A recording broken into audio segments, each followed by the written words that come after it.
1 and 2 are fine with the rain. I had a also, well, first got a bit, you kept the ball on your bed.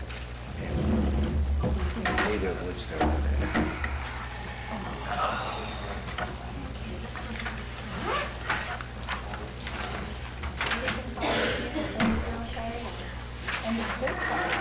Tomorrow, half day. My niece is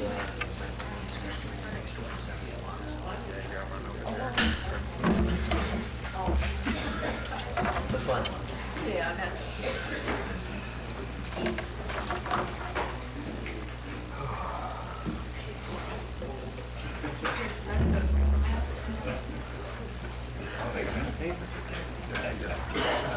Being text, I did. So you think watering it down is sterilizing.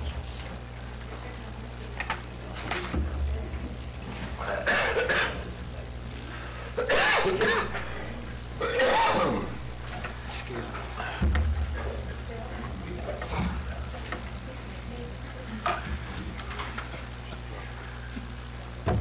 Good evening.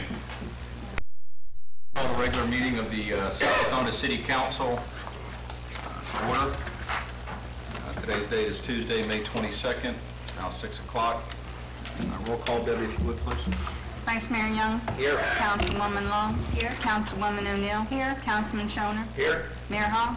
Here. Mr. Simpson. Here. Mr. Yarborough. Present. Everyone, please join with the Pledge of Allegiance and the invocation by Mr. Yarborough.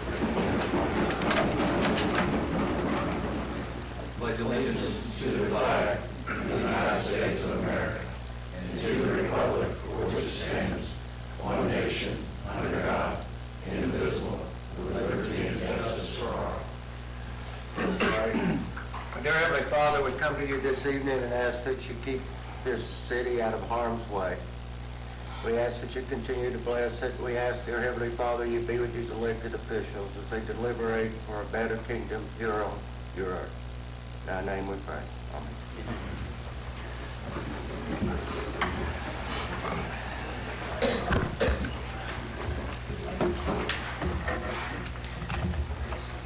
I need a motion, please, to approve the minutes of the April 10th, 2018 meeting. Move for approval. Second. Any discussion? All in favor? Aye. Motion carries. We're at the point of the agenda. It's called Citizens to be Heard. Comments on any issue or agenda item.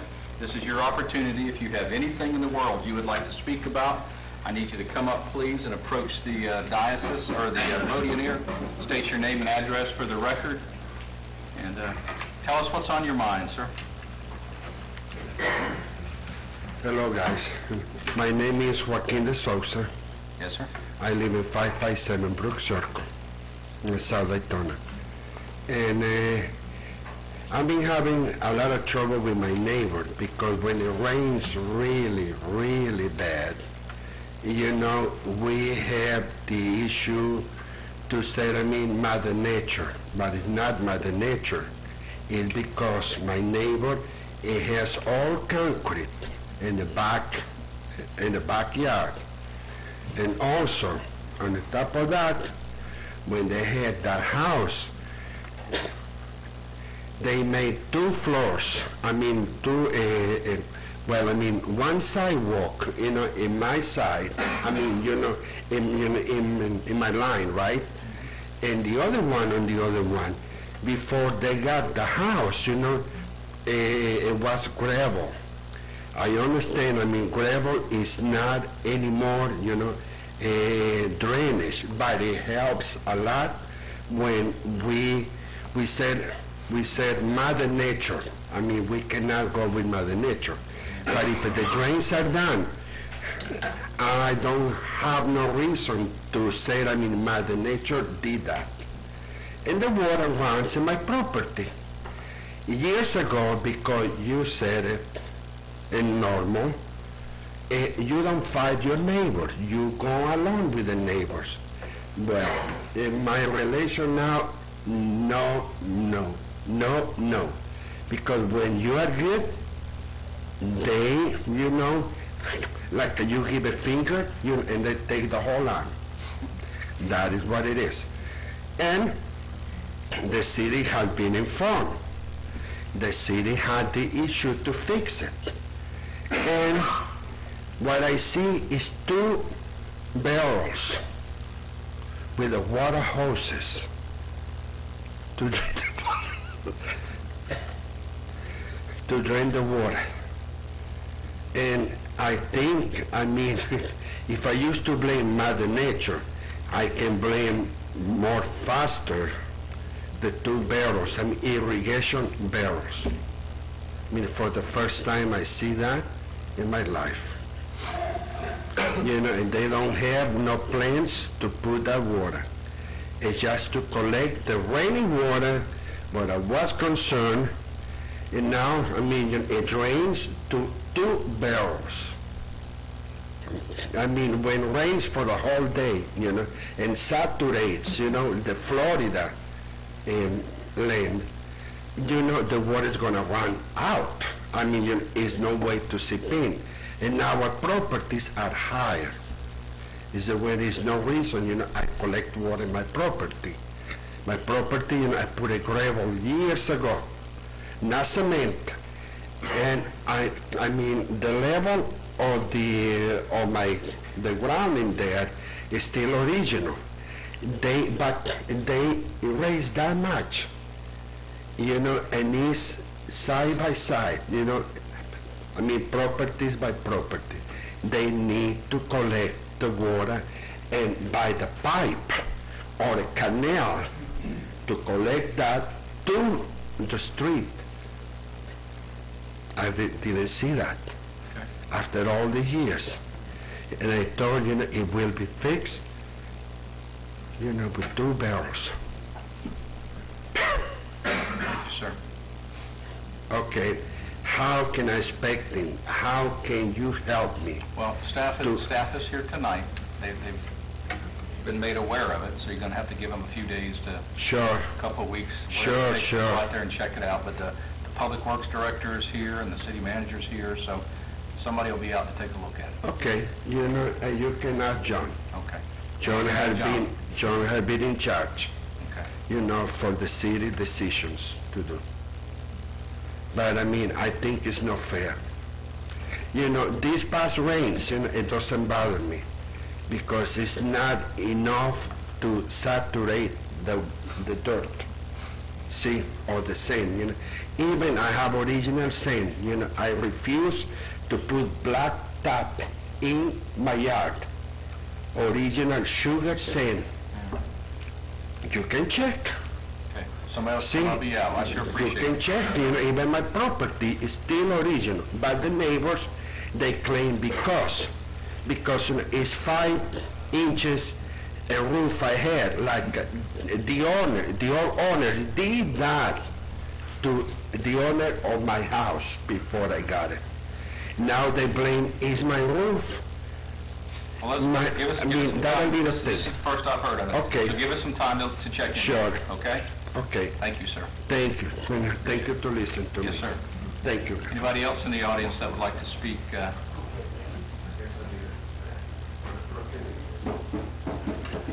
I'll be brief.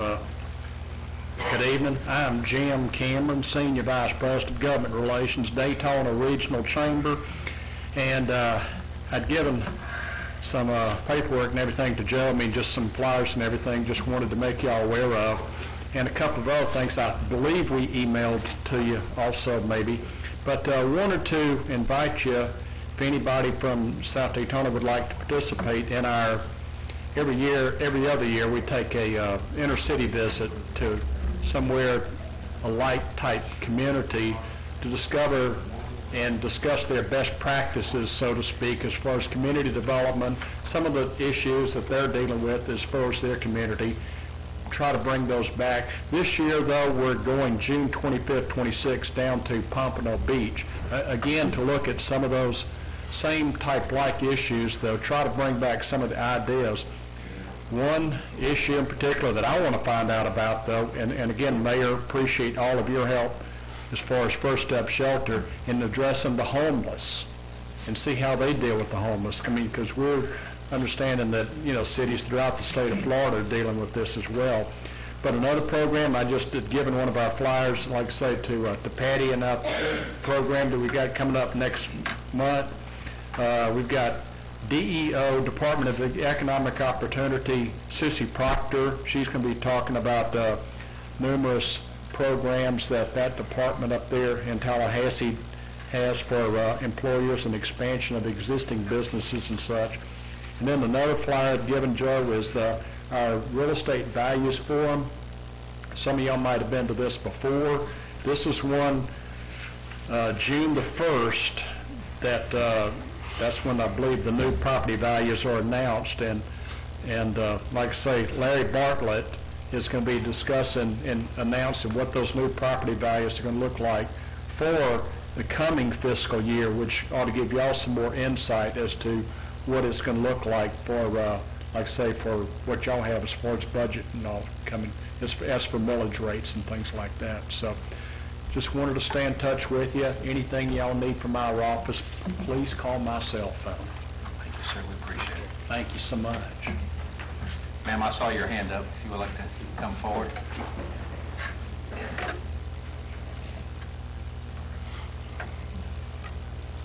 My name is Kathy Banker, and I live at 1930 South Ridgewood Avenue in South Daytona. I've come before you before with problems, and I see that you have an ordinance to be read for the second time tonight, and I'm hoping that you're going to pass this ordinance, the nuisance ordinance for the loud music. Still having problems, and I am working with the police department, and they have assured me that they're working on it to the best of their ability. I just, wanted to thank you guys for all the work that you just on my hearing you say you talked to the car wash. We haven't had any problem with the car wash since then, and that's really peaceful. If we can just get the bar to turn down their music, we'll be all right. And I want to thank you all so much. Thank you. We appreciate it. Thank you. Thank the officers. They're the ones that are out there. I have. Anyone else in the audience like to speak on anything that's on their mind tonight? Mr. Durham, welcome. How are you? Very Mayor, good. Council, City Manager. My name is Reverend Dr. L. Ronald Durham. I am the Community Relations Manager for the City of Daytona Beach and the retired pastor of Greater Friendship Missionary Baptist Church in Daytona. I am also a candidate for Volusia County Council at large. And I'm here tonight to introduce myself to all of you, to put a face with the name, if you've heard the name. And if you have not heard the name is Reverend Dr. L. Ronald Durham. We have a lot of things that we're facing in Volusia County, some issues and some hurdles that I think we have to overcome as we move forward into the next year and beyond. And in my role as a pastor for 45 years, really all my career, started preaching at 16 years old. And I have done nothing since then but try to help people who were the least among us. And so after retiring from the church and now working for the City of Daytona, continuing to try to help the least among us. I've had the pleasure of working with your mayor, Mr. Hall, now for quite some time. We've been working on the homeless issue in Daytona. I'm the liaison to the First Step Shelter Board of Directors, and I'm excited about where we're going. I see the light at the end of the tunnel when it comes to a solution for the homeless in our county. It will not be an end-all solution with some 900 individuals that are on our streets in the county on any given day. This shelter will hold maximum 168. But this is the first step to what we're going to need to do to resolve one of the major issues that we face here in Volusia County. And so tonight, I came in and I was looking for the time clock. I'm a preacher, so I can talk for a while. And I got nervous when I didn't see the clock, so I have to kind of self-regulate myself and realize tonight I'm just here to introduce myself, to let you know who I am. I'll stay through your meeting tonight, and certainly if anyone wants to get in touch with me, it's very easy to do. You can simply call me right at the city, and I'll be happy to respond. I'm going to begin my listening tour. I've already begun my listening tour, so I will be getting with many of you just so I can hear what you think. And before I tell you what I want to do as a council at large person, I want to hear what your thoughts are. So often we get into the roles of politics with a preconceived notion about what it is that we want to do without asking the people, what do you want us to do? And so I want to hear from you. What are you looking for from the council? What are the needs of South Daytona that, should I be fortunate enough to win, I can help address on your behalf? Again, my name is Reverend Dr. L. Ronald Durham. My website is durham2018.com. If you go there, you're going to see a real young guy with a big afro standing next to Joe DiMaggio. He was my best friend before he died. And if he trusted me to be his friend, I think the county can trust me to be its council person at large. Thank you. Thank you. Anyone else in the audience would like to speak about anything that's on the agenda, not on the agenda? Today, this is your time, not on the agenda. Whatever's bothering in the world, we'll listen. Sorry I Please. came in late and I That's don't okay. know what the, I need you to state your name and your Marilyn address Rich, for the record. 1748 Western Road. 1748, Marilyn. There's a home just south of me that has been vacant for some time, and it has a swimming pool in the back. And the screen is down on the pool, the fence is down around the home. I'm concerned about two things. Number one, the standing water in the pool, and number two, children getting in through the fence that's been down. And I know the neighbor directly south of them has called about it, and they're out of town now. They've gone north for a while. So I just wanted to come in and make sure that somebody is still addressing this. I spoke with a gentleman in whatever department they referred me to about the grass and all, and somebody is coming now to cut the grass so that it looks like it's semi-kept. But the house is in very poor repair. I think it went into, the bank took it back, I guess. But it seems to me whoever is responsible for the home should be addressing the safety of the pool, the fence, and the screening around it. Well, I sure appreciate you bringing it to our attention. Okay. I'm sure we'll get something done. Thank you. But I do want to thank you also for them addressing the lawn and all. Jane, would you give Jane the phone number and contact information? Oh, sure. Thank you. Please, come on up. Good evening. Your name and address, please. Connie Chartier, 1742 Western Road. And although codes haven't done much about Maryland's problem, they sure don't have a problem coming to visit me. And I spoke to Jean, I can't recall her last name, about this not too long ago. My daughter had come into town and at 3 o'clock in the morning, parked in the grass. There was nowhere else to park. We have a single driveway, built in the 70s, holds one car, and I guess the police officers decided that even though it had a Tennessee plate and was packed full of luggage, that they would issue a citation anyway. Jean did get this taken care of for me, but I have felt, I'm only going to speak for myself at this time, but I have felt harassed. We're buying this home.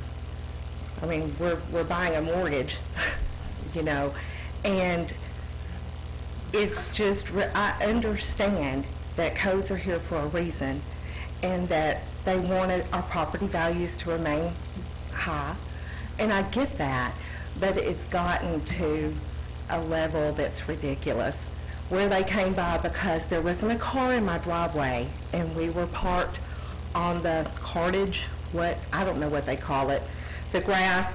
Someone had gone to the store and they were going to give... Is this a second incident or is this the same incident? This is a different incident, Okay. But it happened when my daughter was here. We had left and they were going to give us a ticket because my daughter hadn't immediately moved the car in the driveway. I'm starting to feel harassed. It's gotten ridiculous. I don't know which one of you people handles codes, but I sure would like to see, I'd like to see a change in it. You know, give us a break. We're trying to obey the laws. We really are, and it's just gotten a little out of control. I appreciate you bringing that to our attention. Thank you for hearing me. Yes, ma'am. Anyone else in the audience that would like to speak about anything on the agenda or not on the agenda this evening? Yes, ma'am. Please, come on up. I need you to state your name and address, please. Laura Leslie, 1742 Western Road. Okay. I just moved here 9 weeks ago. Welcome. Yeah, thank you. Yeah, I moved here to Daytona because I love Daytona. Yeah, I want to work here. But I've seen the harassment I feel with the parking and the codes, and it makes me wonder if I want to be here. I love the work here. There's so many growth opportunities in Daytona. That's why I moved here. But when I've been ticketed and my friends have been ticketed, you know, for parking on the grass or being, you know, nobody's in the driveway, but someone works nights, someone works days. Do I have to get up at 6 in the morning to move my car into the driveway? By code, yes. Yes, and that is by code, yes. But it's, But we have a driveway expansion program too that we could work with you on. yes, I have heard that too. Yeah, we have been advised of that. We have been advised of that, but, you know, I want to move here. I want my family to move here. And if I try to purchase property here, am I going to have to abide by that? You have to abide by the code, yes, ma'am. Well, yes, I do, yeah. But I'm trying to back up with, you know, we all have spaces. You're on the right page. Okay, yeah, I understand that, yeah. But I'm trying to move myself and my family, and I wonder about, did I make the right decision if I have to abide by things with not, you know. You have to abide by them. I can't tell you you're not going to have to abide by them. But yes, you're going to have to abide by them. But there's avenues that could assist you perhaps. Okay. Okay? I understand what you're saying. All right. I appreciate it. Yeah. Anyone else? Seeing none, I'll bring it back to the council. City Manager's report. Thank you, Mr. Mayor. A few items of interest. Last Saturday, if you didn't make it, we had a wonderful children's fishing tournament. Sunday fishing pier. 38 kids showed up. It was sold out. I think there was, if my records are correct, 58 fish were caught. Various sizes, but 58 fish were caught. The tournament generated $2,325 in donations from some 41 vendors.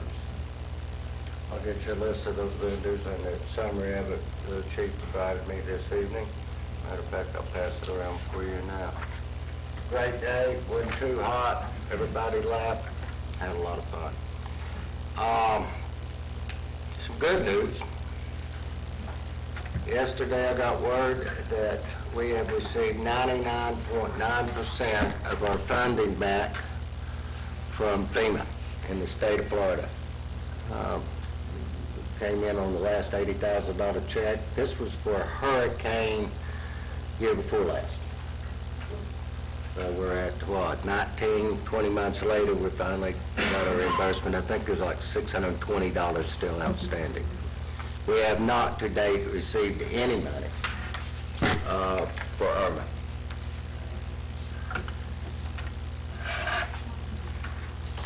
Next week, beginning May the 30th or June the 1st, I'll be in Orlando at the Florida City County Managers Association's meeting. And the last thing I have to report is your next scheduled council meeting is June the 12th. And that's all. Manager council. City Attorney's report. No comments. Brings us to old business. Scott, if you would please, ordinance 18-04 by title only. Ordinance number 18-04 by title only for second and final reading. An ordinance of the City Council, City of South Daytona, Florida, creating Chapter 2 Administration, Article 7 Code Enforcement, Division 4 Assessment for remedying code violations and public nuisances, creating a special assessment for costs incurred by the city to remedy code violations and public nuisances, designating the entire city as a special assessment district, and authorizing the collection of such assessments through the non-ad valorem assessment collection process allowed pursuant to Chapter 197 Florida statutes, providing for severability, providing for conflicting ordinances, and providing an effective date. This is second reading. I need a motion, please. Move to approve. Second. This is a public hearing. If if anyone in the audience would like to speak for or against ordinance 18-04. Now is your time to come forward.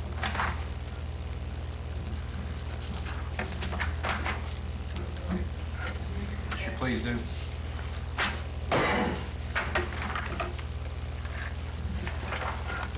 I'm for it 100%. I just need your name and address again.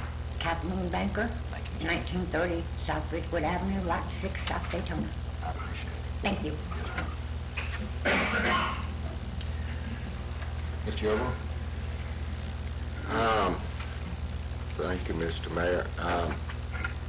This is your last reading, and this is this non-ad valorem special assessment that you're invoking with this ordinance, this law. The next step will be, correct me if I'm wrong, Mr. City Attorney, will be a review of what will be submitted to the property appraiser for collection. Yeah, there will be a resolution adopted in July. Right. There's been many steps to get here.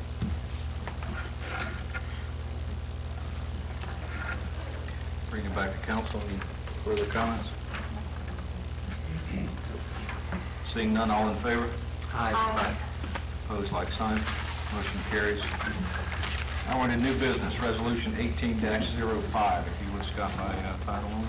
Resolution number 18-05 by title only for first and only reading. A resolution of the City of South Daytona, Florida, amending Resolution 17-19, setting forth appropriations for current expenses and capital outlay for the following funds: General Fund, Police Confiscated Fund, Redevelopment Trust Fund, Transportation Fund, Utility Service Fund, and Inter-Service Fund as required by the City of South Daytona, Florida during and for the fiscal year beginning October 1st, 2017 and ending September 30th, 2018, adopting the operating capital budgets for the City of South Daytona, providing for severance, providing for conflicting ordinances, and providing effective date.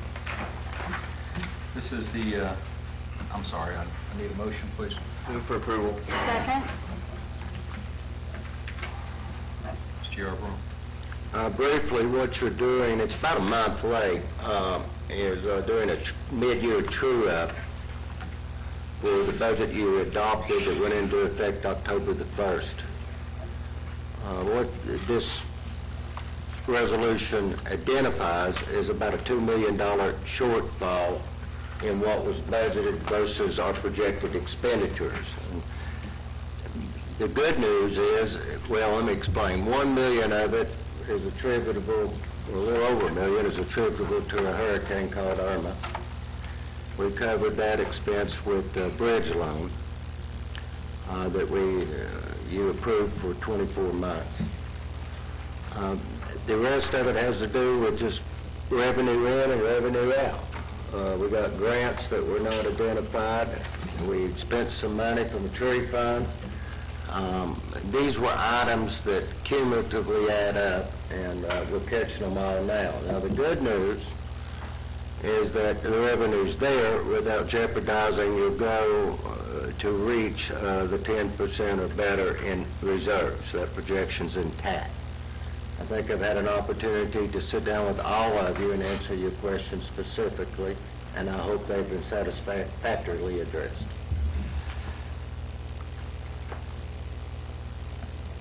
This is a public hearing on the first and only reading on this resolution. If anybody in the audience would like to speak for or against resolution 18-05, now is your time to come forward. Seeing none, I'll bring it back to council. Any discussion by council? No, all my questions were answered. Yep. Same here. 2 meetings at work.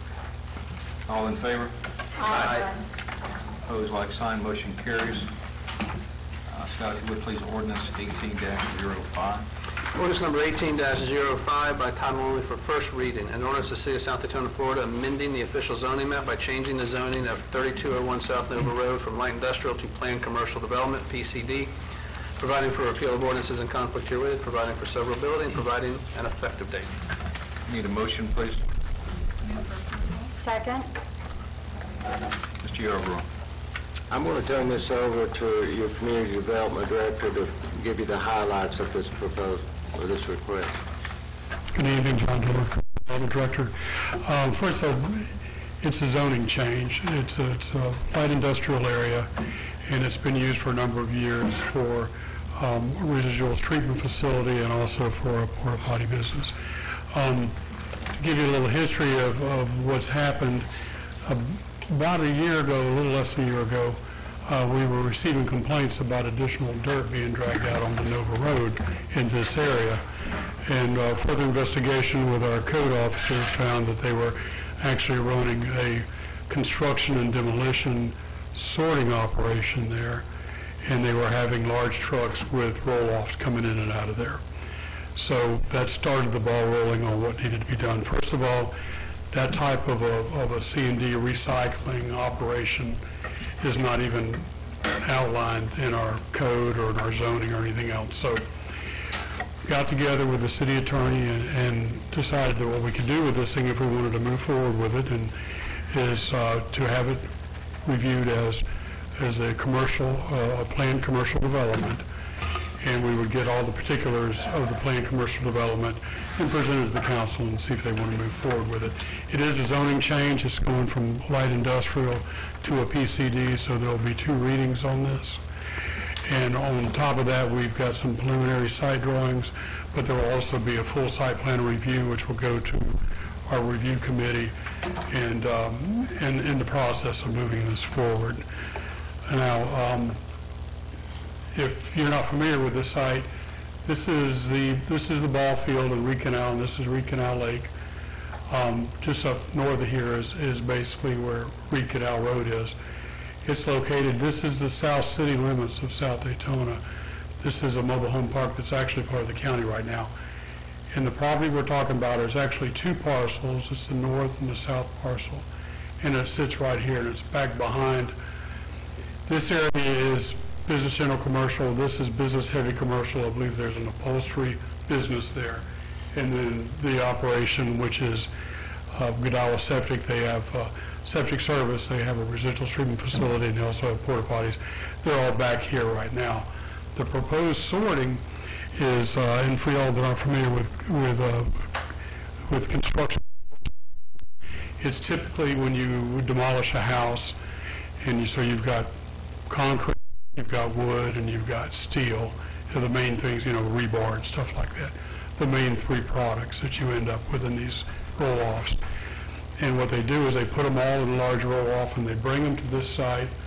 And in the center of the property, it's hard to see, but right about here is a staging area where they place all the material out of the roll-off there. It's sorted, and there's 3 bins there that they put the materials in each of the bins accordingly. And then after a certain amount of time, when those bins get filled up, they pull them out and ship them off to either a steel recycling or a concrete crushing, or the wood probably goes out to the landfill, but it's all disposed of properly. Every once in a while, you'll get a little bit of garbage, like somebody's bag from McDonald's or something gets thrown in this thing. They have to take that out, and that goes into a covered container there at the site, which they also dispose of properly. The site plan that was submitted, and I believe you all had a reduced version of it in your staff comments, was initially just to address the buffering, and what I'd requested was a survey that showed all the trees around the perimeter of the property. With a full assessment of that, they do meet the number of trees which we're given credit for, 6-inch or larger trees around the property. Along the front between this zoning and the business heavy commercial, there are proposed to put a row of ligustrum in there, and there are some ligustrum along here. Also, another thing that is mentioned in the developer's agreement is the paving of this driveway, which is about a 130-foot long driveway. That will be paved before the approval of this moves forward, and that will hopefully eliminate the amount of dirt and stuff that's been migrating out into Nova Road. Included in your package was also a preliminary developer's agreement, which outlined hours of operation and other items as far as the amount of time which debris can stay there and before it has to be disposed of, and emergency hours of operation, which has to be determined by the city or the state as emergency. If we have another hurricane, then their hours can vary a little bit. So all that's in the package. The attorney that represents the operation is here tonight. In case you have any questions for me, I'll try to answer them. If not, then the attorney may try and answer them.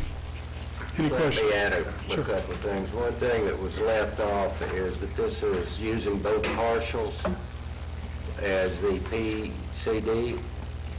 It needs to be subdivided into one parcel, number one.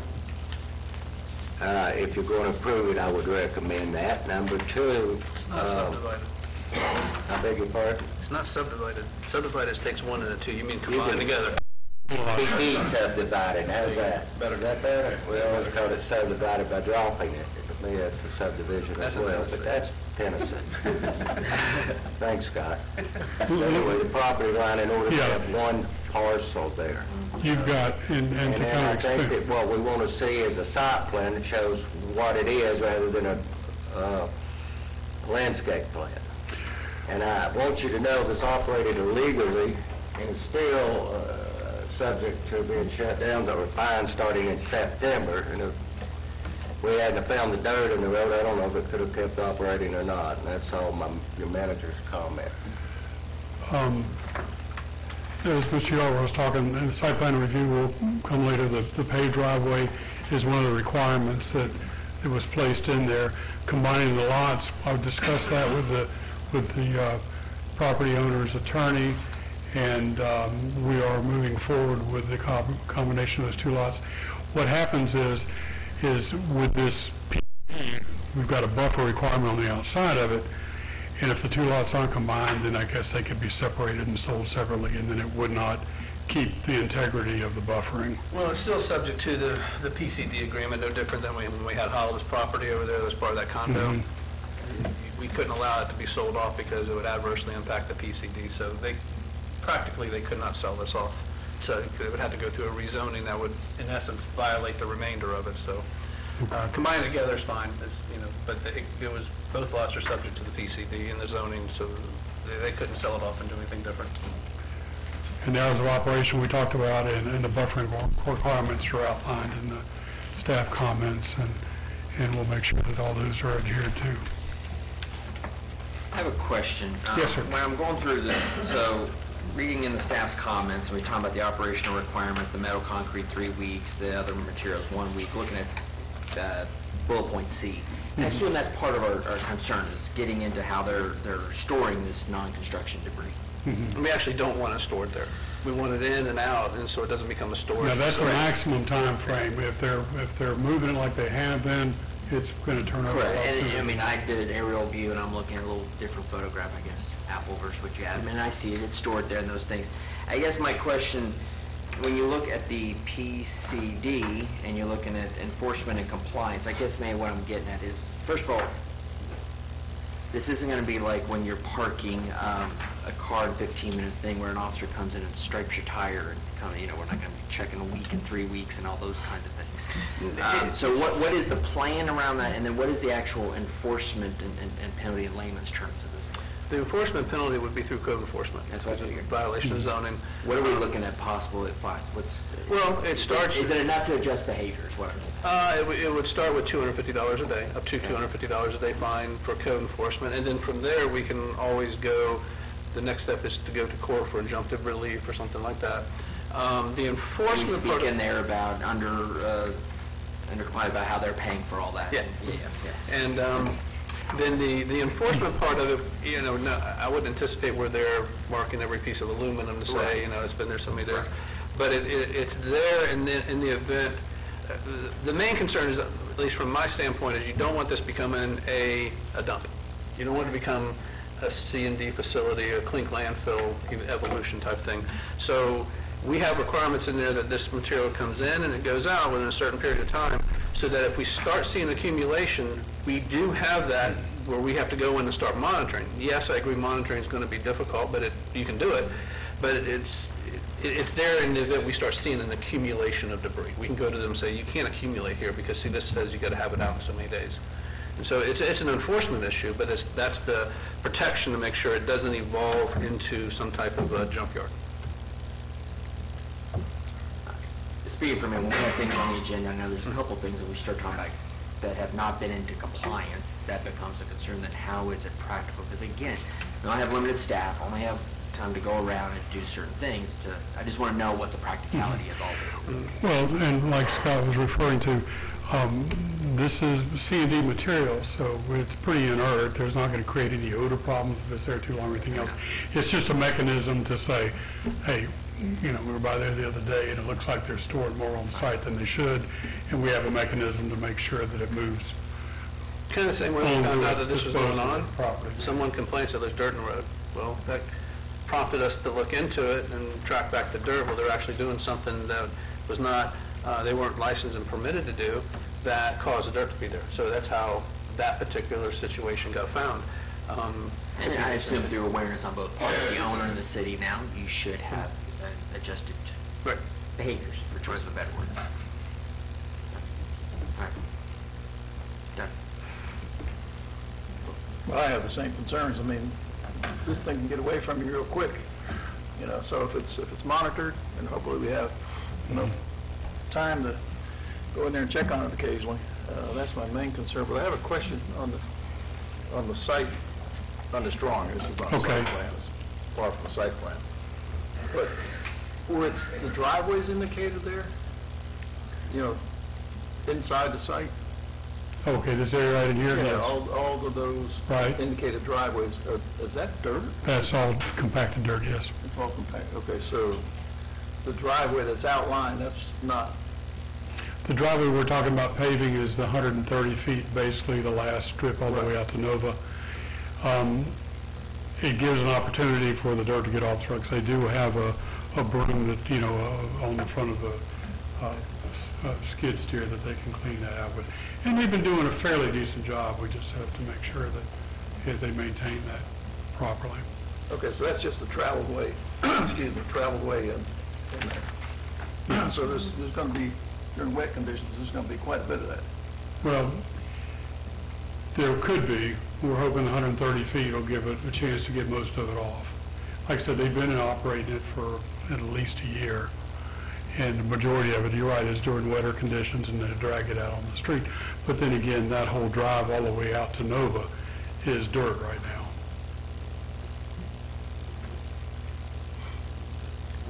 Combination, I'm sorry, Ralph. No, that's pretty much My question would be that the combining of the two pieces of property, how long does that take? I think that's just through the tax assessor's Yeah, office. the tax, I'll typically write a letter and say, I don't have a problem with them combining the two lots, and send it to the tax assessor, and they combine the two lots. It's just giving it one tax ID. Yeah, it's just a matter of sending them a letter. So it could be done before the next meeting? The request could be put in, whether they get it done by that time frame we could. Just go to the forum. Right. See the property appraiser. Yeah. So in the PCD, if it does turn out to be during wet conditions and it's tracked beyond that concrete driveway, we have a means to shut them down. Right? Yes. Is the combining of the two properties in the agreement? Because I don't see it. No, it's not in the agreement.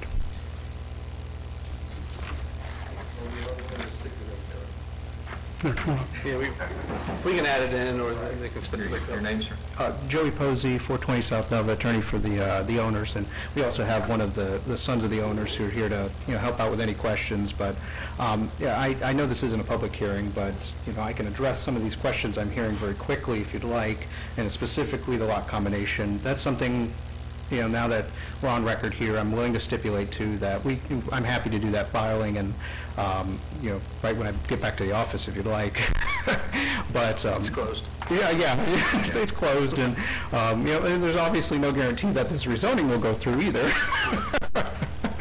But just to speak to the point of enforcement, I know this feels like how it's come about that, these folks were almost caught red-handed. Well, it really didn't happen that way, and, there's no real smoke and mirrors going on here. It's, the day that they saw the dirt in the road, we got a call from the Creeches saying, well, I tried to go, try to rectify this situation. Well, let me go pull the tax, business tax receipt, and, Then he comes to find out his use isn't actually permitted where, and I can understand where he's coming from a little bit because it is an industrial zoning.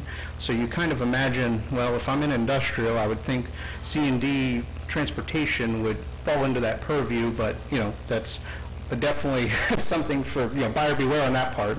But, what we wound up doing after that is, he was really proactive about trying to get this fixed. Because, it's not something that he was, attempting to hide from anybody. He said, well, what's the mechanism for fixing this? And then after sitting down with the city, we said, we're willing to do what it takes. The PUD was the appropriate option because we can capture that use, and we can also address some of the other concerns that we were hearing, because these folks have been at this site for decades. And, we can fix the driveway, we can ensure that there's adequate landscaping. He's talked to the neighbors about making sure the fence is maintained. And those are the kind of things that he's been proactive about. So it sounds like your code enforcement's actually, this is a net positive. So, I at least wanted to say that. And, if there's anything else that comes up as part of this discussion, we're listening. So. Yeah. Thanks, sir.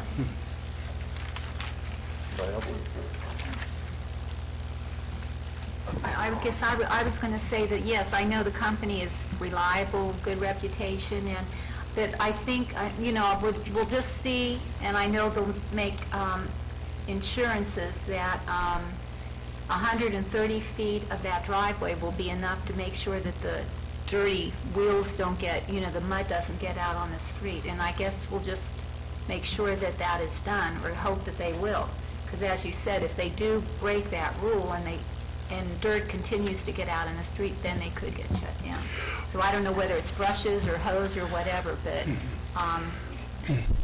Another thing that we've discussed with them is actually creating with 57 stone, which is a 3/4 inch rock. Basically, the Water Management District has a detail where they do a 50-foot strip of that, 12 feet wide, and they have a place where you can wash the cars off. And we talked about actually putting that as an option in this area right here, if it still becomes a problem later on down the road once we've got the front up paved. So there's some other steps we can take to address it if it continues to be a problem. Yeah, and that's what I was thinking, like, you don't want to require that they gravel all of that mud road that they now have, or, you cement the front of it. But yeah, that might be a good suggestion. Maybe something, if they have trouble keeping the mud off the street, then that might be an option to consider. With that size, it's easier to maintain, because what happens is it gets filled up with dirt too, and then they've got to wash it out and get that. So yeah, so it's a little bit of a maintenance issue with that too. But there are ways that we can get it under control. Well, there hasn't been an issue, right? I mean, there was mud on the road, which is how we discovered it, but there hasn't been an ongoing issue for the last year. As far as the mud on the road. It's intermittent, but it's still a lot more than we'd like to see. Because it does create a little bit of a problem out on Nova too, because as they come out, of course, they'll turn and go south, and then there's kind of a bank curve of dirt out in the road, which can become a little bit of a driving hazard if it's not taken care of. They've been pretty good about taking care of it, but it still eventually, occasionally shows up. Anyone else?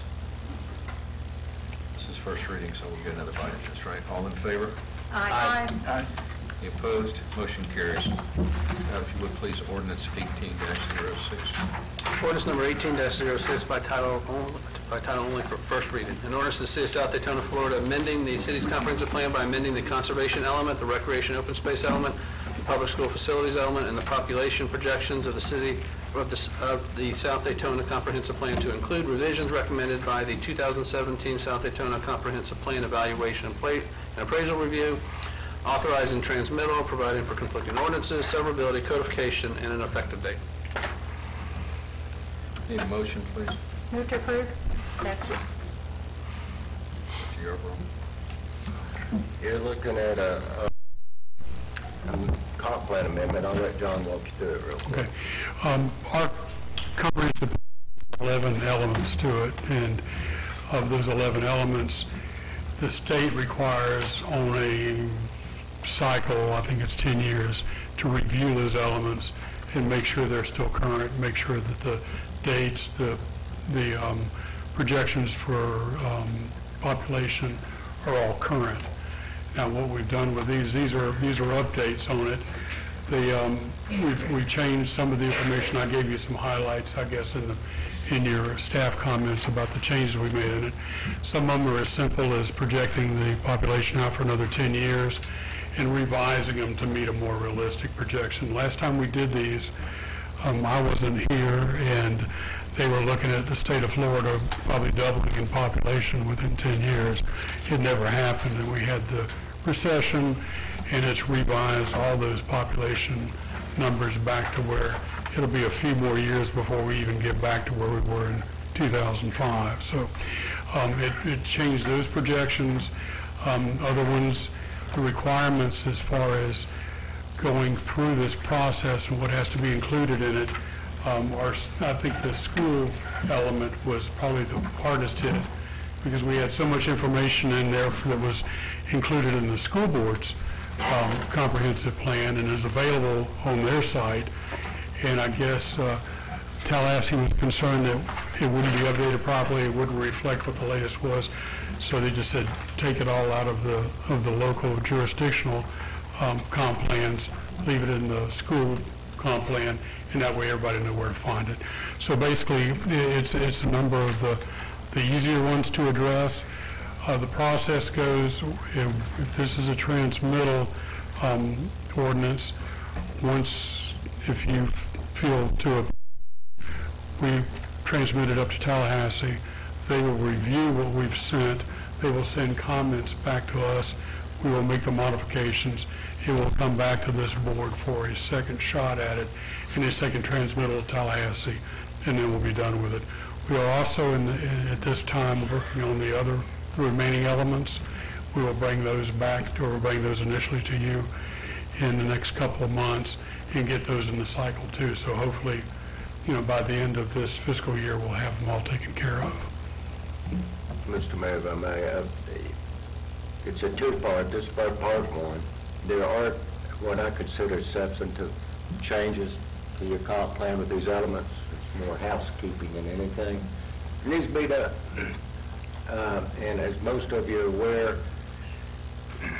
since the agency that used to review these, stayed on top of them, no longer exists, it's more of a function we're going through than any consequences. I'm not trying to dilute the importance of this comp plan, but it's not to the level it used to be, at least in consideration of the state. So this is a public hearing. If anybody would like to speak for or against ordinance 18-06, now's your time to come up. We'll let John share the podium with anybody.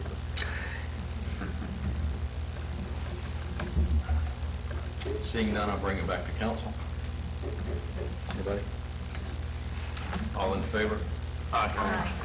Motion carries. Scott, if you would, ordinance 18-09, please.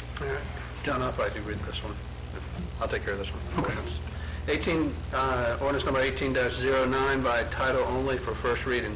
Ordinance of the City Council, City of South Daytona, Florida, amending Section 5.5011C of the South Daytona Land Development Regulations, amending the setback requirements for the waterfront yard for planned unit developments which do not exceed a certain height limit, providing for severability, providing for conflicting ordinances, and providing an effective date. Need a motion, please. Move to approve. Second. Mr. Yearwood. Scott wants this one, Mr. Mayor, if I may. Don't want it, that is a difference. This came, what's that? I'm the only one can explain it. This came about as a result of the project on the next two ordinances that you're going to see. And this basically allows you to consider the next two ordinances. When we adopted the high-density condominium regulations, our concern was we did not want tall buildings, 185-foot condos, adjacent to smaller buildings, mainly single-family homes, right next to them, parallel where they would, facing the water, which give a kind of a canyon feel, potentially blocking the side view. So we had a requirement in just the PUD regulations that said, You draw a line from the building to, on either side of you, across the east side of their building, and the easterly side of the project in the PUD has to be 15 feet behind that line. But as this, you'll see with this project coming up, we contemplated just one big building, and the big building nearest to the water. What this project is proposing is townhouses near the water. And the taller building will be further west, closer to US 1. However, this regulation doesn't differentiate on the height of the building. So even in this particular situation, the townhouses that are proposed are shorter than the property to the north, which used to be the old Gupta building, the condos there. But because the way the regulations is written, they still have to move back 15 feet further than the easterly wall of the Gupta building. So we're amending that to state that you only have to comply with that requirement if the building that is the principal building closest to the water is taller than the permitted height of either of the adjoining properties zoning, city zoning. So if you don't exceed the height limit on the property next to you, then that additional setback does not apply. If you do exceed the height limit, then the additional setback will apply. So there was just something we were thinking of one particular type of development, and we got this unique development, and we needed to address an oversight in our regulation. That's it. Any questions? Understand it. Nope, I got it. Good. The comments by council, anyone? All in favor? Aye. Any opposed? Motion carries.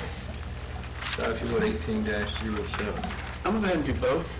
The 1807 and 1808, one is the comp plan and one is the rezoning, but they're both for the same project, just so we can make presentation at the same time. However, we can do separate motions on each ordinance, but we can just do one presentation this way. Is that okay, Mayor?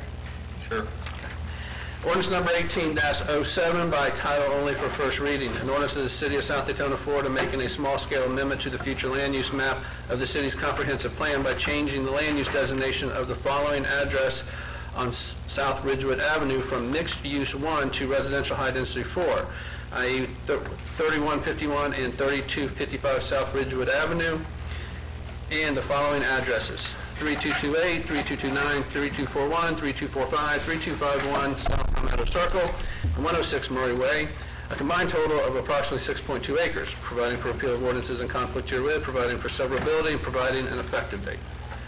Ordinance number 18-08 by title only for first reading. An ordinance of the City of South Daytona, Florida, amending PUD ordinance 05-20 and number 05-29 for addresses on South Ridgewood Avenue to allow a lower density residential project development, i.e. 3151 and 3225 South Ridgewood Avenue, and the following addresses: 3228, 3229, 3241, 3245, 3251 South Palmetto Circle, and 106 Murray Way, combined total of approximately 6.2 acres, providing for repeal of ordinances in conflict herewith, providing for severability, and providing an effective date. All right, so we'll do a motion for 1807 to start with. Move for approval. Second? And now we'll do a motion for 18-08. Move for approval. Second?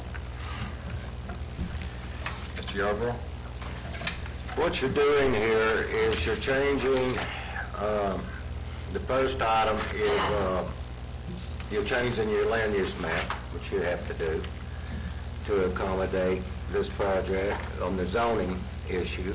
And then the second thing you are doing is you're amending the development order, or the plan unit development, which was to a lower density and a different location of the structures. For the record, it's my understanding all of you have sat down and met with the attorney representing the developers on this project individually. And to my knowledge, and correct me if I'm wrong, he went in detail in explaining the project to you and the necessity of these changes. And to my knowledge, all your questions were answered to your satisfaction, but I think the record needs to reflect that meeting did take place. So what you're doing here should not be a surprise. It's necessary to accommodate the project. John, you're looking at how many condominiums? 101 is what we're looking No, at. I'm sorry, townhouses. Townhouses are 7 here. This was the future land use, as you can see. Basically, this is the kind of a colored site plan of it. These are townhomes along here. These are 2-story townhomes. We have a total of 17 townhomes along there. And then behind that, you've got 2 towers, which are a maximum of 90 feet tall. And the total number of units right now is at 101. Now, this is a modification of an Total existing... numbers, that include the townhouses or just the... That includes the townhomes. That's everything. Now, the original one, which is approved and was still in place, was the PUD for Terramark. They had 372 units on this site with a maximum height of 185 feet. So we're down to less than half the height and probably less than 1/3 of the number of units. This is a new site plan which I gave you all copies of, and it still is going to be very hard to read. The original one that was shown in here, we had a little bit of, it was a little tight here, and we had a lot of buffer on here, so we requested that they shift the buildings over a little bit to give us a little more room over here, and a little bit less, but still we meet the 20-foot setbacks as required by the developer's agreement. And that's basically the change in what you got in front of you and what you had initially in the staff comment package. The reason for the land use change is it was a mixed-use land use that required some element of commercial, and they're proposing exclusively residential. So that's the reason for the land use change. I missed something. Were there 37 townhomes total? No. 17. 17 2-story. There's 37 boat slips. 37 boat slips. Yes. Yeah, there you go. Yeah, the 17, each one of the individual townhomes will have a boat slip in front of it, and then they'll have a group boat slips which will service the 2 condo towers. Y'all probably don't remember, because I didn't, but when I went back and looked, we have a boat slip allocation ordinance that, dictates how many boat slips they have out of our boat slip pool. So that their ultimate allocation of 37 is subject to compliance to our ordinance. Which they won't run into any issues with St. John's, right? Because we've already... Not in a lot of detail about it, they should. Yeah, you've got the 40-to-1 rule. Yeah. And they've got 603 feet of frontage on the river, so, that They should be okay. 40 square feet for every foot of frontage. I just so. remember a council meeting years ago where we had a long conversation. Yeah. As long as they don't have as long as it's not all 50-foot yachts in there, they should be all right. They got about 24,000 square feet Yeah. of total boat slip space. Just kind of quickly go through this. This was a layout which I believe you all received for the townhomes, 2-story. The size of them meet our code. The minimum size for the 1-bedrooms, I believe, is 900 square feet, and then these are up to 1,700 square feet per unit.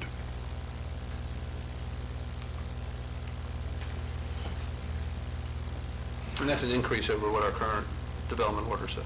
Yes, that's correct. I believe that the current one has about 1,500, yes. Did you include in the information the analysis you and I talked about with comparing it to the one condo that was built to kind of a perception issue? Yes. That's in Yeah, it was in there as far as the comments go. What Mr. Simpson's referring to is basically the setback from the buildings out to the Ridgewood right-of-way. The only other one we have to compare with it is Halifax Landing. They are about 180 feet in height, and they're 114 feet is closest distance from the tower to the right-of-way. This, I believe, is 109. It's in the comments, but it's about half the height of it. So we feel like that it's got an adequate setback to it to where it shouldn't feel like it's crowding the right-of-way on Ridgewood. Yeah, it's basically just for perspective. Just, yeah, It's just only for a little bit perspective closer to the comparison. right-of-way, 5, or less than 10 feet closer, and it's less than half the height. Yes, sir.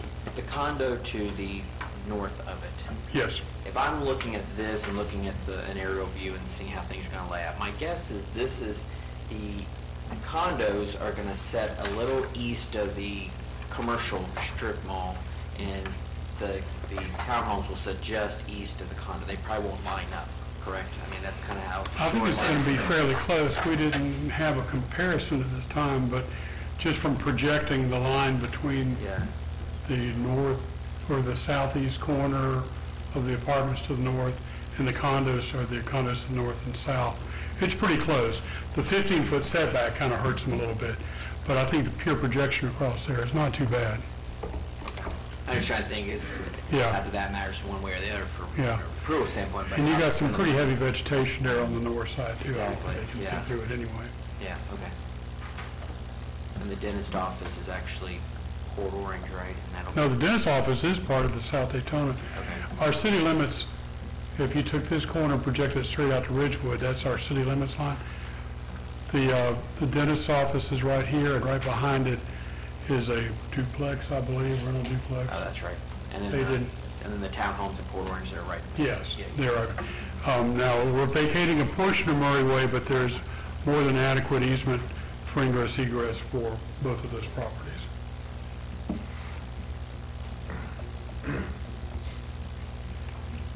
And there's plenty of parking, I see. Yes. Actually, they increased it. Yeah, they're back up to 5 to 2, right? Correct. right. And you can see it. This is a lower level. These are actually the condos. And you can see these little Ballard-looking things out here. That's actually entranceways into parking. There's full parking underneath both of these units. And also each one of these townhomes has two-car garages in them. So the majority of the parking will be undercover. That was a question I had, because you're talking about 90 feet, which is roughly 9 stories, right? 8 to 9 stories. Well, it's supposed to be 7. They're talking about possibly 8, but that would be the maximum. Well, that's what I'm getting. So 7 stories, 42 units in the condo units. Are we, and you just, I didn't answer my question. The first floor is going to be a garage? Yes. Okay. So 6 stories of units? 6 stories of residential living units, or? Yes. Okay. Or 7. Or 7. Well, I always wondered, I walked away from But it it. still will be limited to the 90 foot. Yeah, I just, those first 2 floors, if there was going to be residential, they'd be looking at townhomes. And so that's- Right, so increasing doesn't impact the parking. Oh, it will impact the I parking, mean, we have yes. plenty of room for parking. They would have to address the parking. If they wanted to go up another floor, they would have to address it with 2 spaces per unit as they go up. Okay.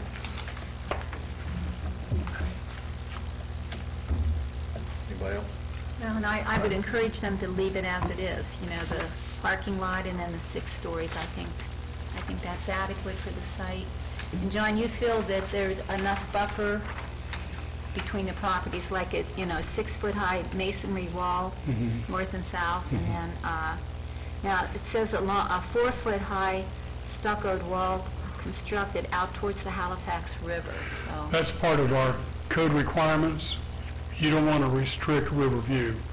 And if it's 6 feet high, you may restrict it from the properties to the north or the properties to the south. So once it gets in front of the building, they're required to drop down to 4 feet, just so it won't obstruct the views. And we'll get another bite at the apple of the actual site, right? The actual facades and all those things. No? Yes, no? That will go to the review board. We do have, this is an ordinance, so you'll have a second reading on it. Not a second reading, but the language is that they'll pick there'll be one of the 4 approved exterior. Okay. Well, I asked that question probably whether we were going Mediterranean or Key West or something like that. But Yeah, they haven't determined that at the time. We're recommending a Mediterranean look, and they're kind of leaning that way. that's what's up. But that won't come in front of this council. Yeah. Okay. So when they make the decision, we may well tell you at the second reading, I don't know. Yeah. one of my concerns was the parking, and that's been satisfied. But just as a question, what, the towers, Yes. so the people live in the towers, do they have just one parking place inside and one outside? Has it just? Well, you've got a small number of parking spaces in the front, you know, out along in here, and there's some other parking spaces out here. But you've got individual two-car garages for each one of these. Right. You also have the first floor, both of these are storage, so I would assume that at a minimum, you'd have one in and one out. Personally, I like the proportion of the project. I mean, I think it fits South Daytona pretty well. I like the way it's set up with the tall buildings in the front.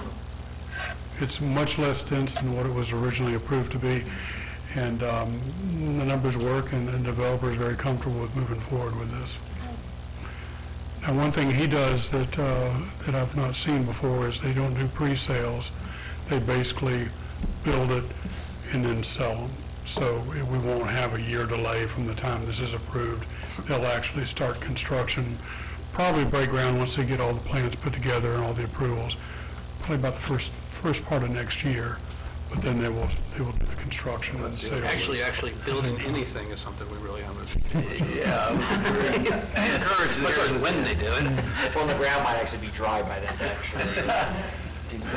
it's encouraging to hear that a high likelihood that it's actually going to happen. Yeah. Yeah. Well, and that could really change that south end of our The south bad end couple will with change. across the street and needing to get that out of the ground. As an update to the apartment complex across the street, I had a conversation with the property owner, and they are in final negotiations, and they're projecting to have a closing date in first part of July for that property. And it's a group, from what I understand, it's a group from out of West Palm area that does this throughout the state. And they would like to get started on it immediately. They're not going to change anything. They're going to leave it as originally designed and move forward with it. So that's, if that goes up and this goes up, the whole south end of the city is going to change dramatically. Very nice. Anyone else? So we'll take a vote on 18-07 to start with. All in favor? Aye. Any opposed? 1807 passes, Debbie.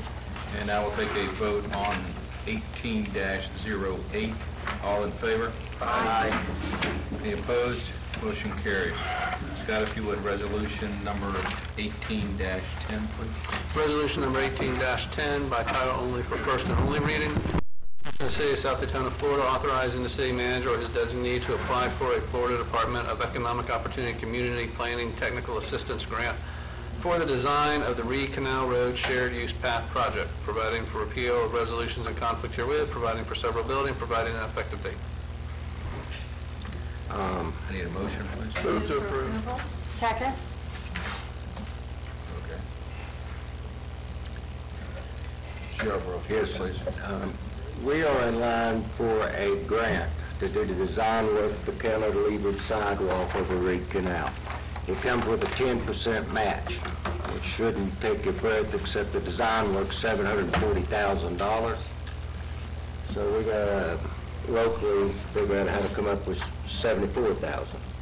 Assuming the county stands up and accepts half of it, we still are looking at $37,000. What we're asking permission to do is apply for this grant that will be used for the city's local match to initiate the design.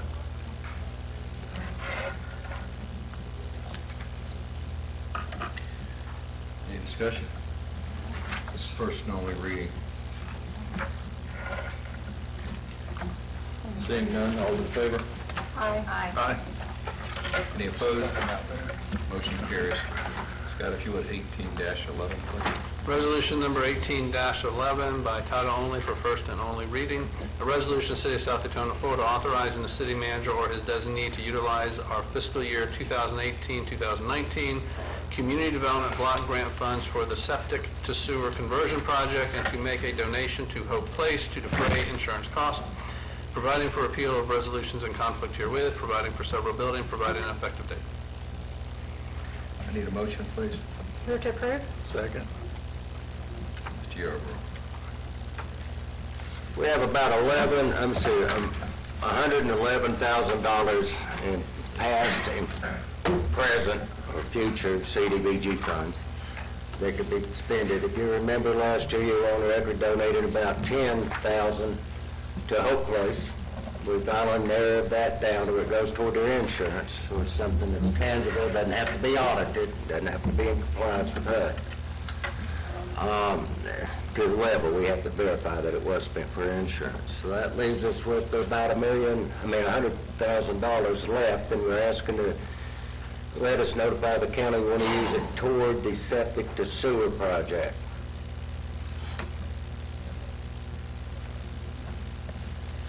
That's pretty much it. That would bring the funds up close to $900,000. Have 166 signed up to date. 166. We expect to be picking up more as we go.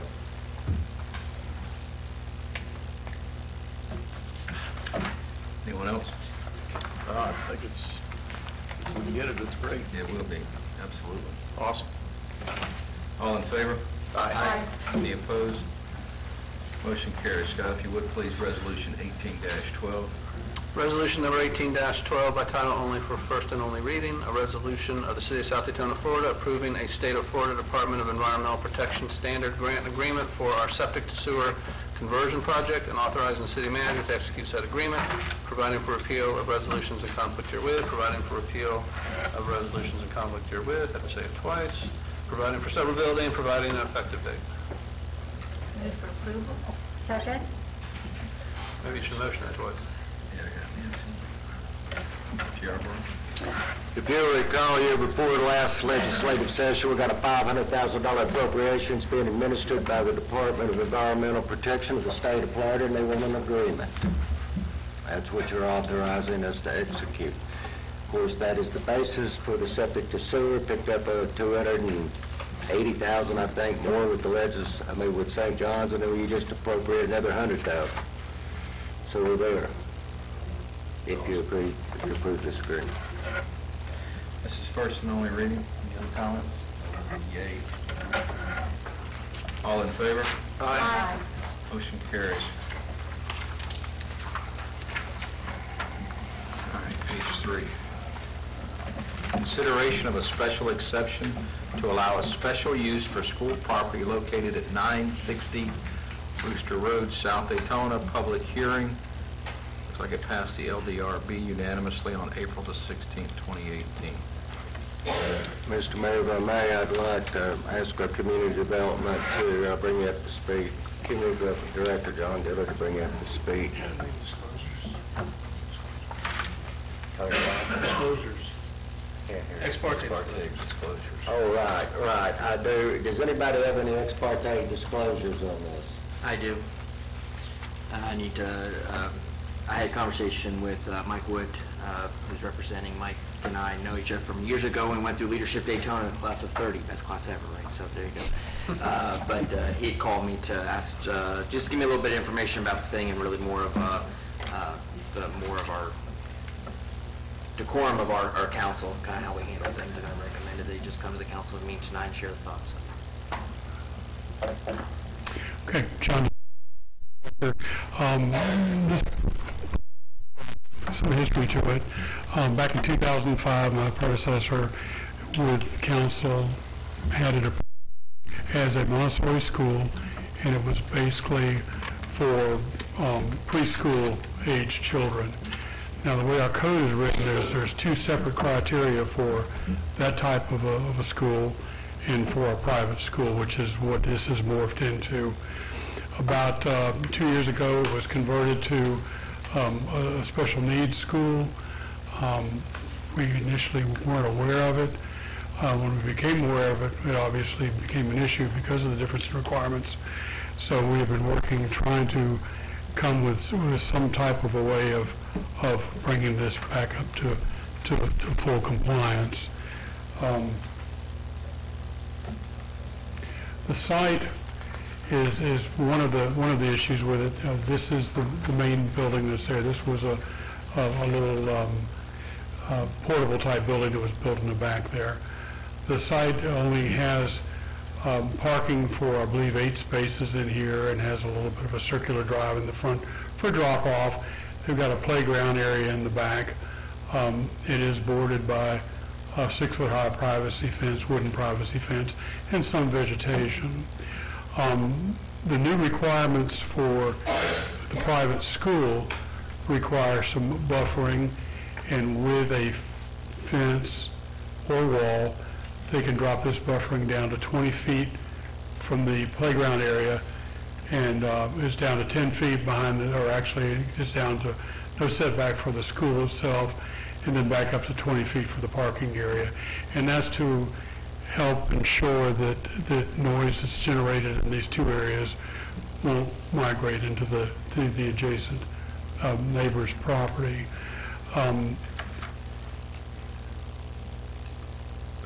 There are some items that I'd like to discuss with the council that have come up during this review process.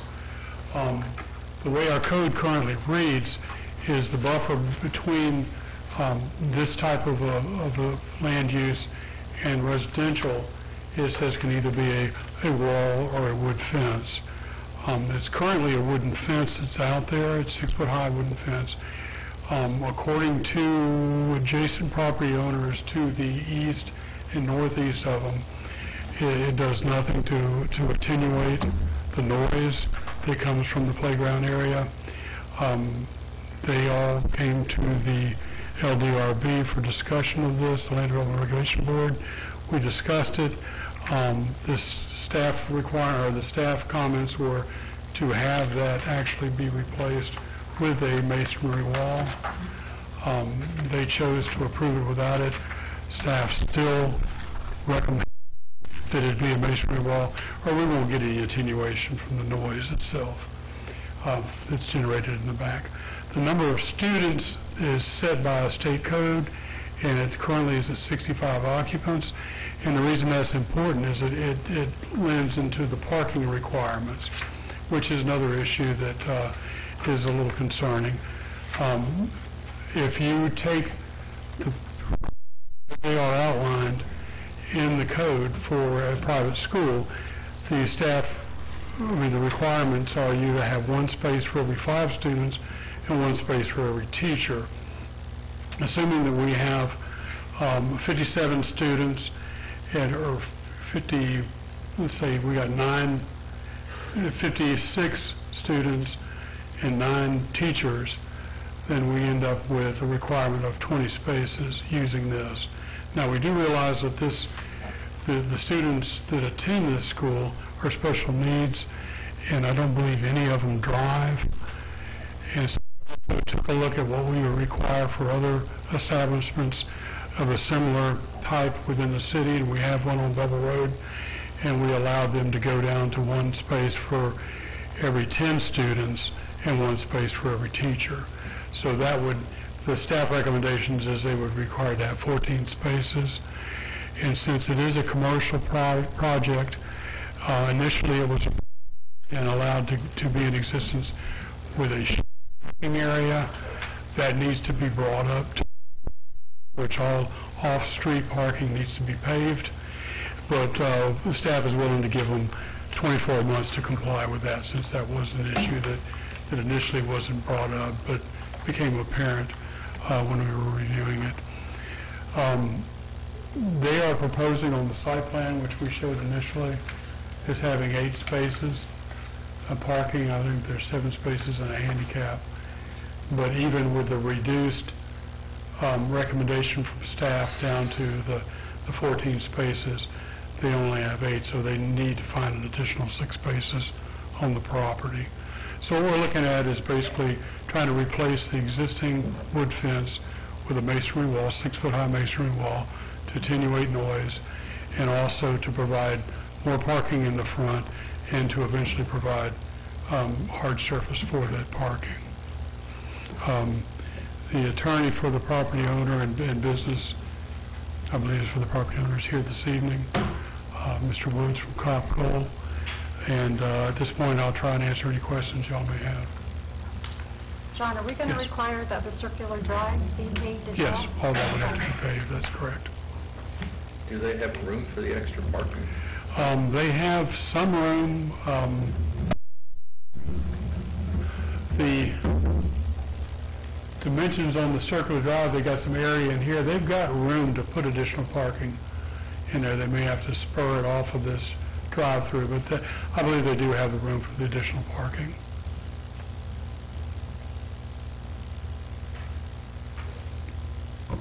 John, to mitigate the noise, I think you mentioned a 6-foot wall, Yes.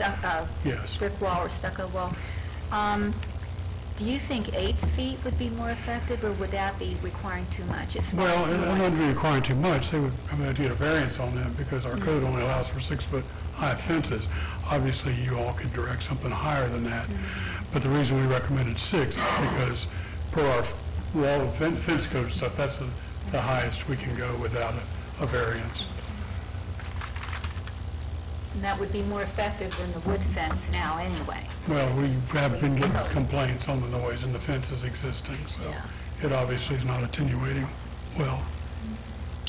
John, if all Yes. that, if all that parking was added and paved, as well as the drive and all that, does that cause an impervious ratio problem?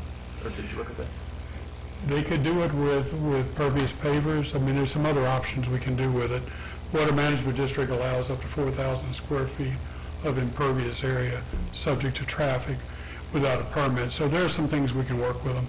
We did something very similar with Labosco's pawn shop, and they did a combination of asphalt and pervious pavers to meet their requirements without tripping a threshold with the Water Management District. And that's all high and dry back in there, so if we do with pervious pavers, it would definitely recover quickly. One thing, obviously, the special, you're able to put conditions on the special use, and definitely one of the conditions has to be that regardless of what the parking is, it's not meeting our requirements, so it would be conditioned on only non-driving students attending this facility. Well, thank you, because that was Yeah. an excellent, sir. Yeah, so it would have to be conditioned on that. Right. So I need a motion. So Go ahead. you're looking for a motion for yea or nay, required parking conditions? Well, you could do a motion, or you could hear from the applicant, then do a motion. Just need a motion before you vote, however you want to do it. You want to hear from the applicant? Sure. Okay.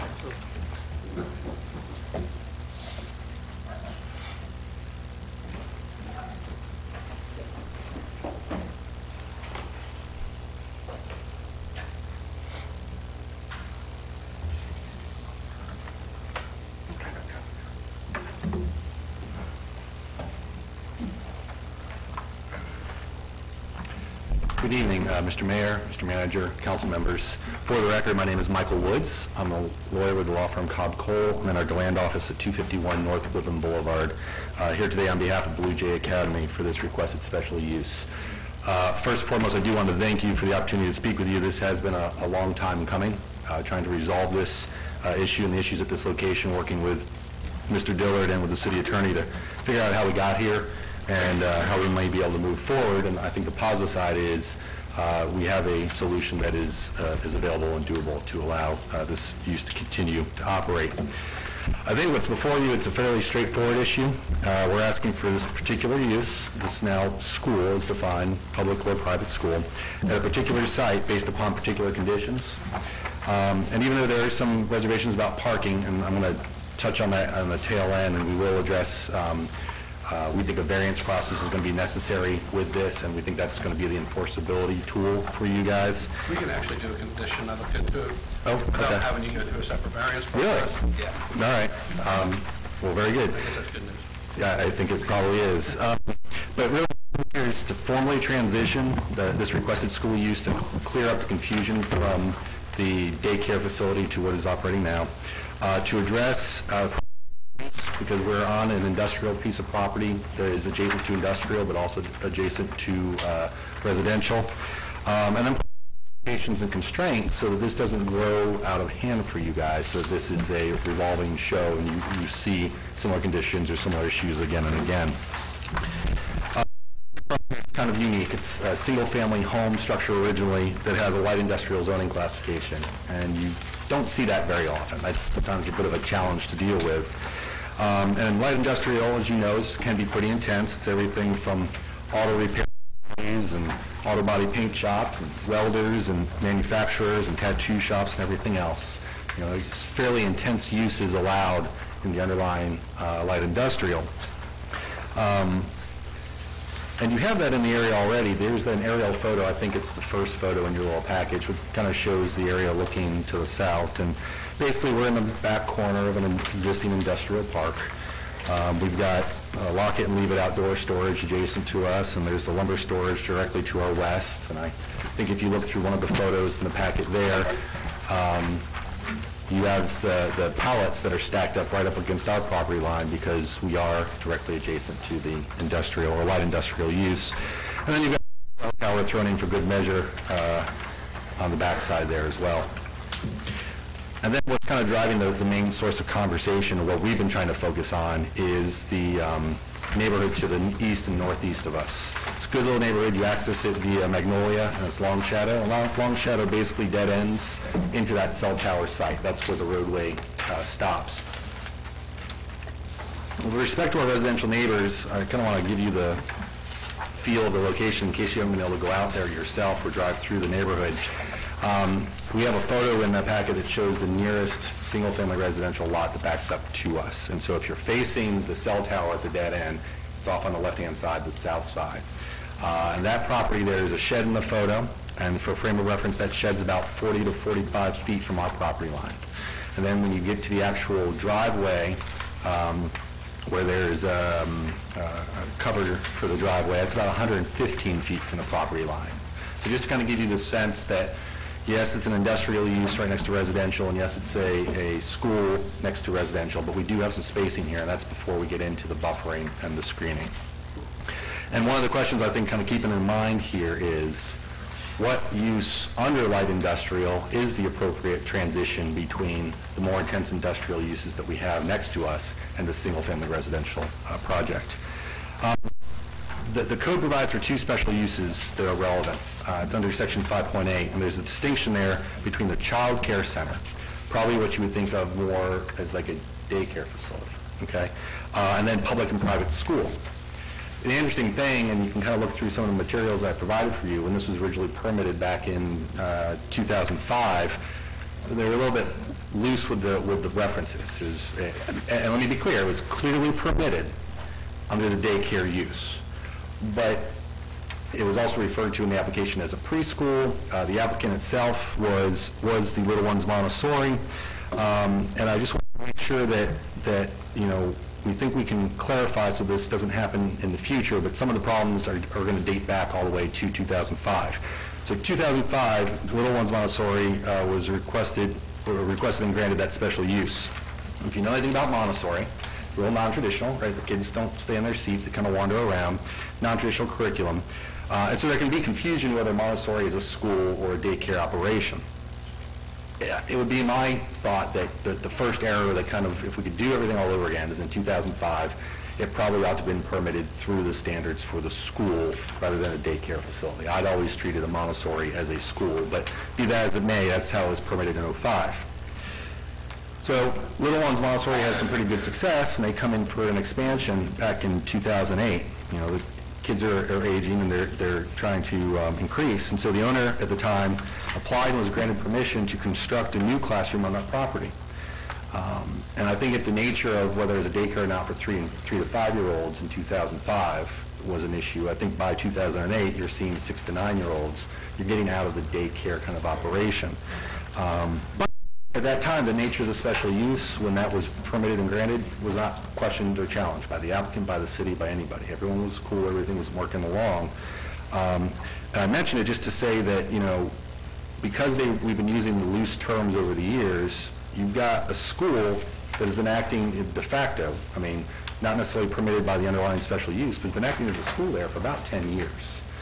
And since that time, or during that time, you know, it's the little things. Like as a zoning and land use attorney, I probably would have dug a little deeper, figured out what the designation is. As a general operator or a general person, the business tax receipt even provides for school educational.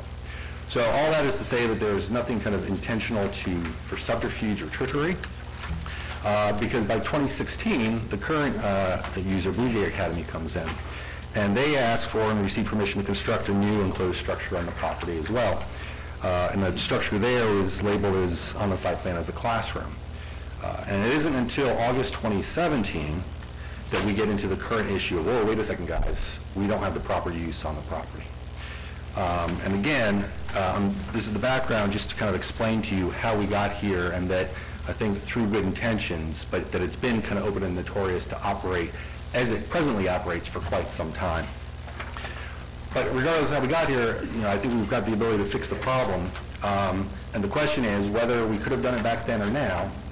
Is there a means to permit a school as is defined by code? Yes. Can we permit it on this property? Yes. And can we satisfy the criteria of that special use? Yes, again. And our whole approach since August has been trying to document that existing use to be permitted as a special use. I kind of want to put it on the record just so you've got kind of the background, but as a special use, there are some general criteria that you've got to meet regardless of what the special use is, okay? Discussion about traffic generation and access and flow. We are coming off of Nova Road through the business park to access our property.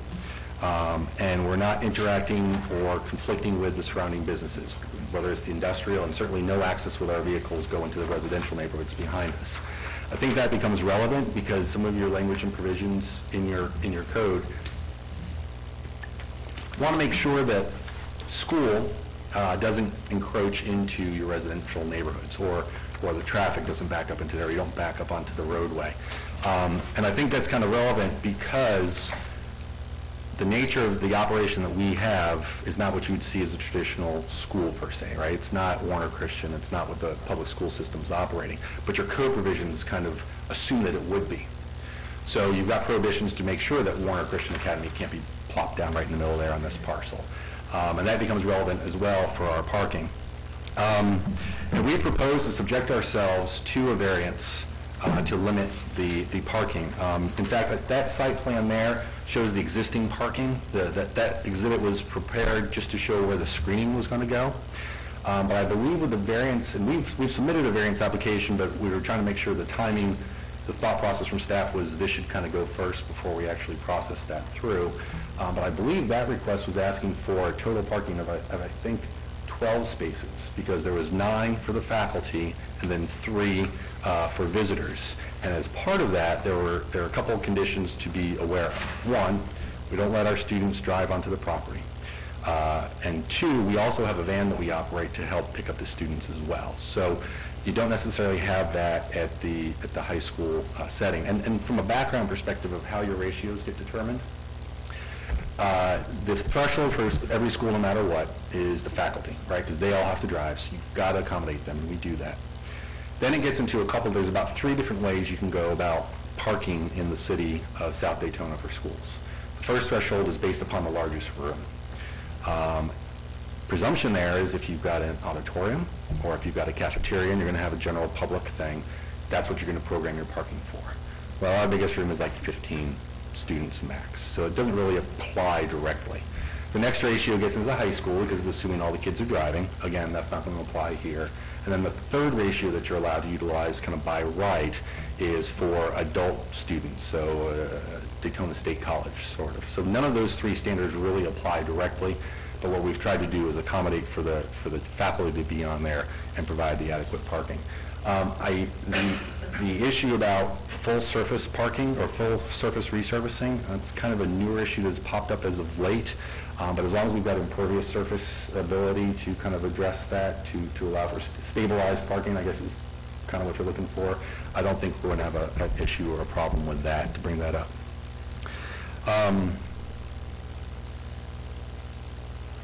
And then there's some provisions about the buffering utility service, et cetera. But we don't have any conflicts with what we need to achieve for the special use in general.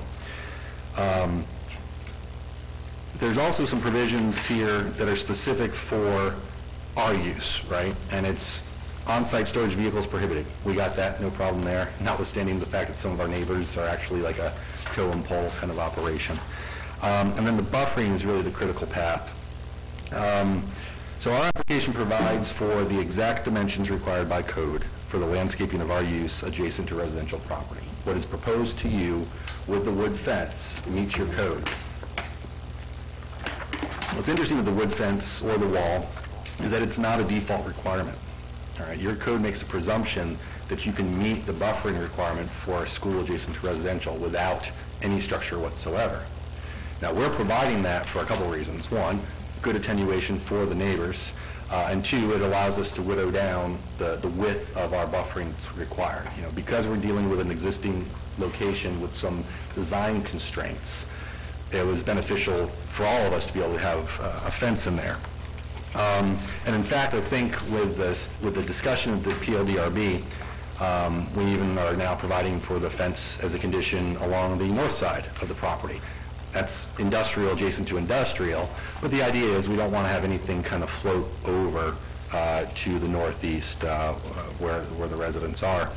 But we also tried to avoid doing the masonry wall for a couple of reasons. One, and certainly the acceptability of providing additional screening on the north side was kind of conditioned upon it being the fence, because that's manageable and operationable. But two, we've got landscaping requirements that are in place. We're going to have some plantings along the boundary. But we also want to preserve some of the existing trees that are on there. And there's some photos in your packet that kind of show the existing kind of older growth trees. Our concern is that if we come in with a masonry wall, it's wider than a fence, needs footers beyond what a fence does. And we're concerned about kind of the negative impacts to existing trees that are on site, whereas we know with the fence, if we want to upgrade it, if we want to bolster it up, we can do that, but it allows for a smaller footprint into the actual impact on the property. So there was some thought put into it to provide for that. And your board recommendation was unanimous and did take that into consideration and thought that the wall would be a bit of overkill. And I do want to drive home again, well, we already talked about the photo, but you know, we meet the code provisions for the setbacks and the proximity of where we are with that adjacent residential lot. The other nature of the playground is that it's a playground for parts of the day. You know, kids are not out there at all times of day yelling and screaming. You know, you have a morning session, you have an afternoon session. And I would say to contrast that with the fact that this could be industrial use property with light industrial operations on the property. I just, trying to weigh out the benefits and the impact of the surrounding property. I think as what we have proposed with the wood fence does in fact ameliorate the issues out there. I'm happy to talk about the nature of the roadway, but I think we've gotten that resolved as far as our access to the property. And I know have kind of taken up a lot of your time.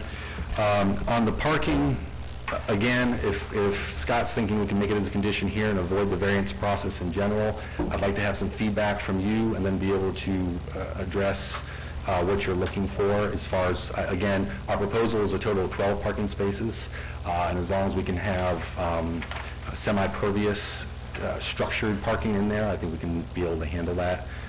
Again, we didn't do all this because we weren't going to do the full tilt layout if we didn't know that this was going to be acceptable to you. And I do think that we absolutely need to include the condition of not allowing our students to drive onto the property. That's the other safety gap here, right? Because it's not just the concern about our operation. There was a concern kind of raised, well, what happens if some other school comes in? We go out on Tuesday and Wednesday somebody else comes in.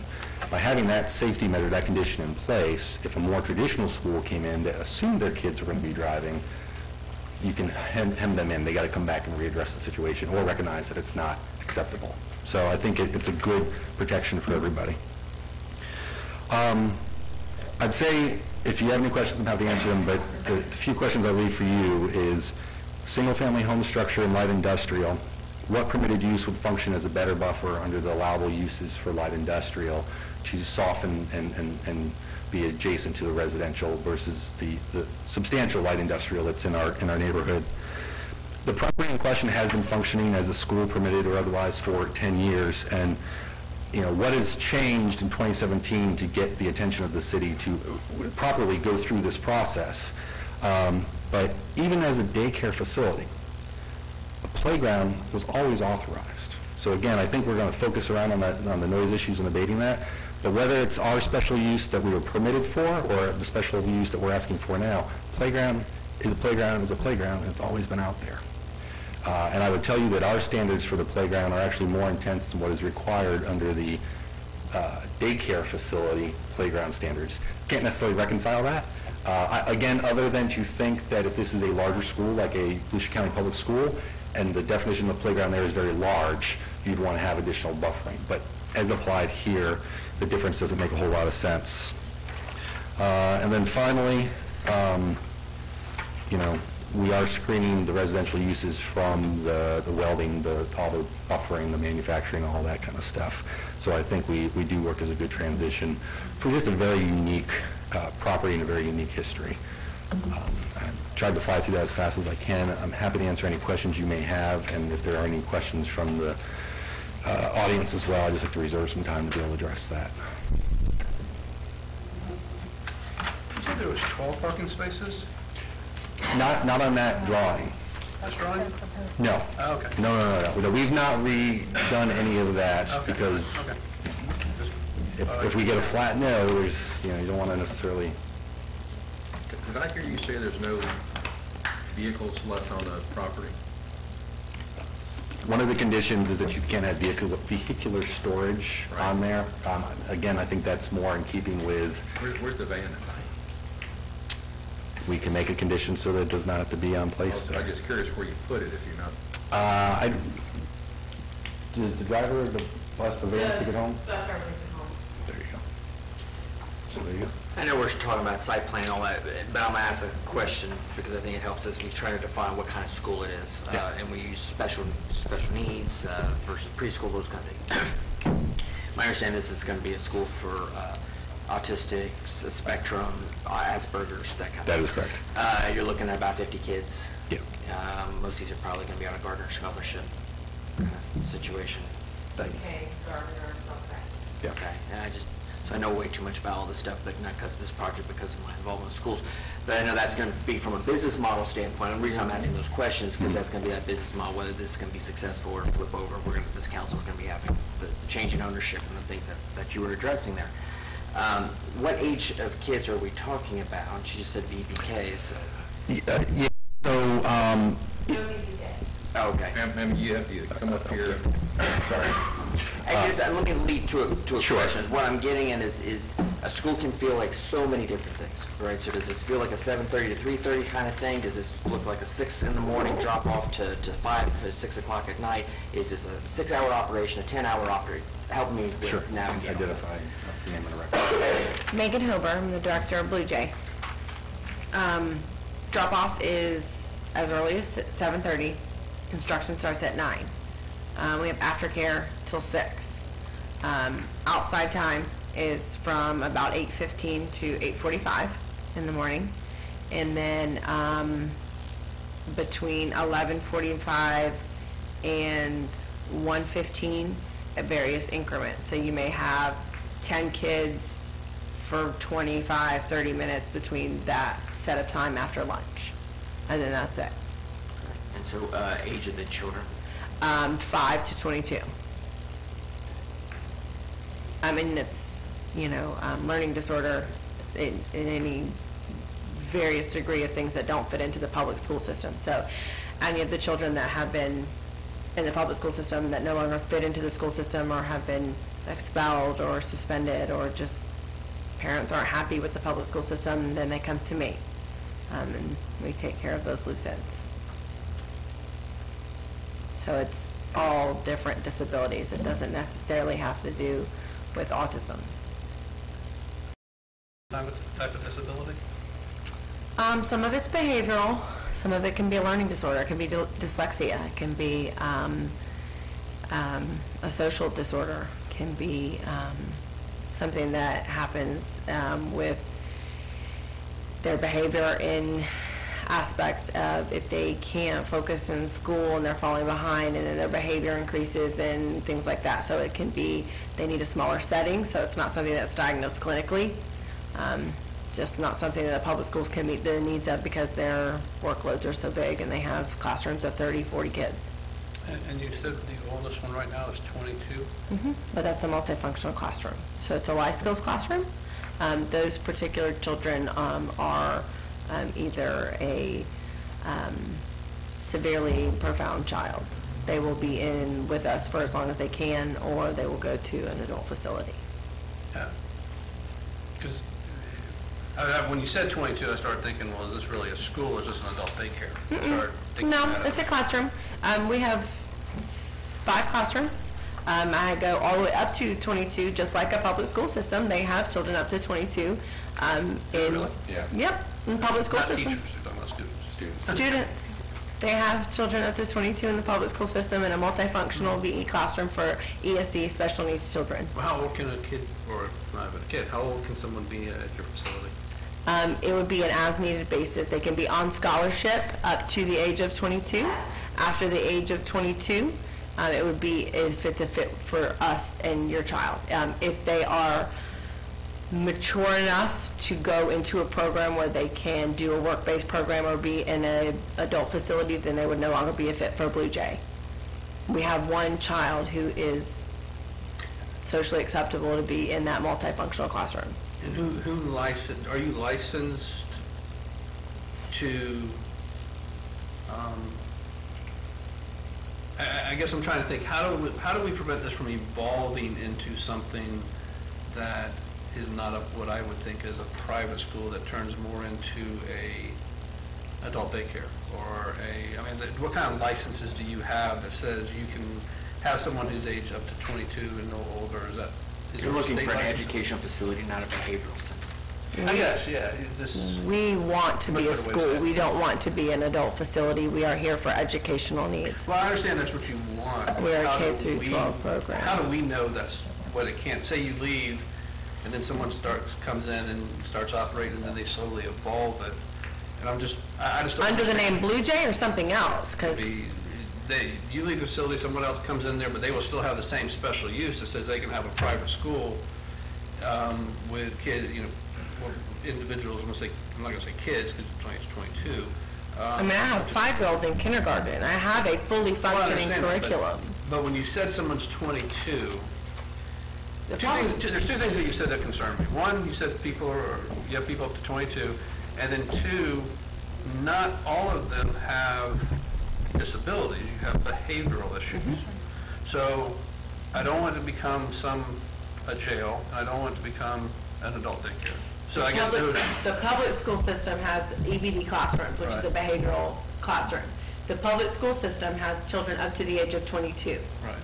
If they are in an ESE classroom, it's 19 if you're in a gen ed classroom. Okay. So I'm a private school, follow the same infrastructure as. And is it licensed through the same state agency? I take the same scholarships as the public school. I'm not licensed under public school because I'm private.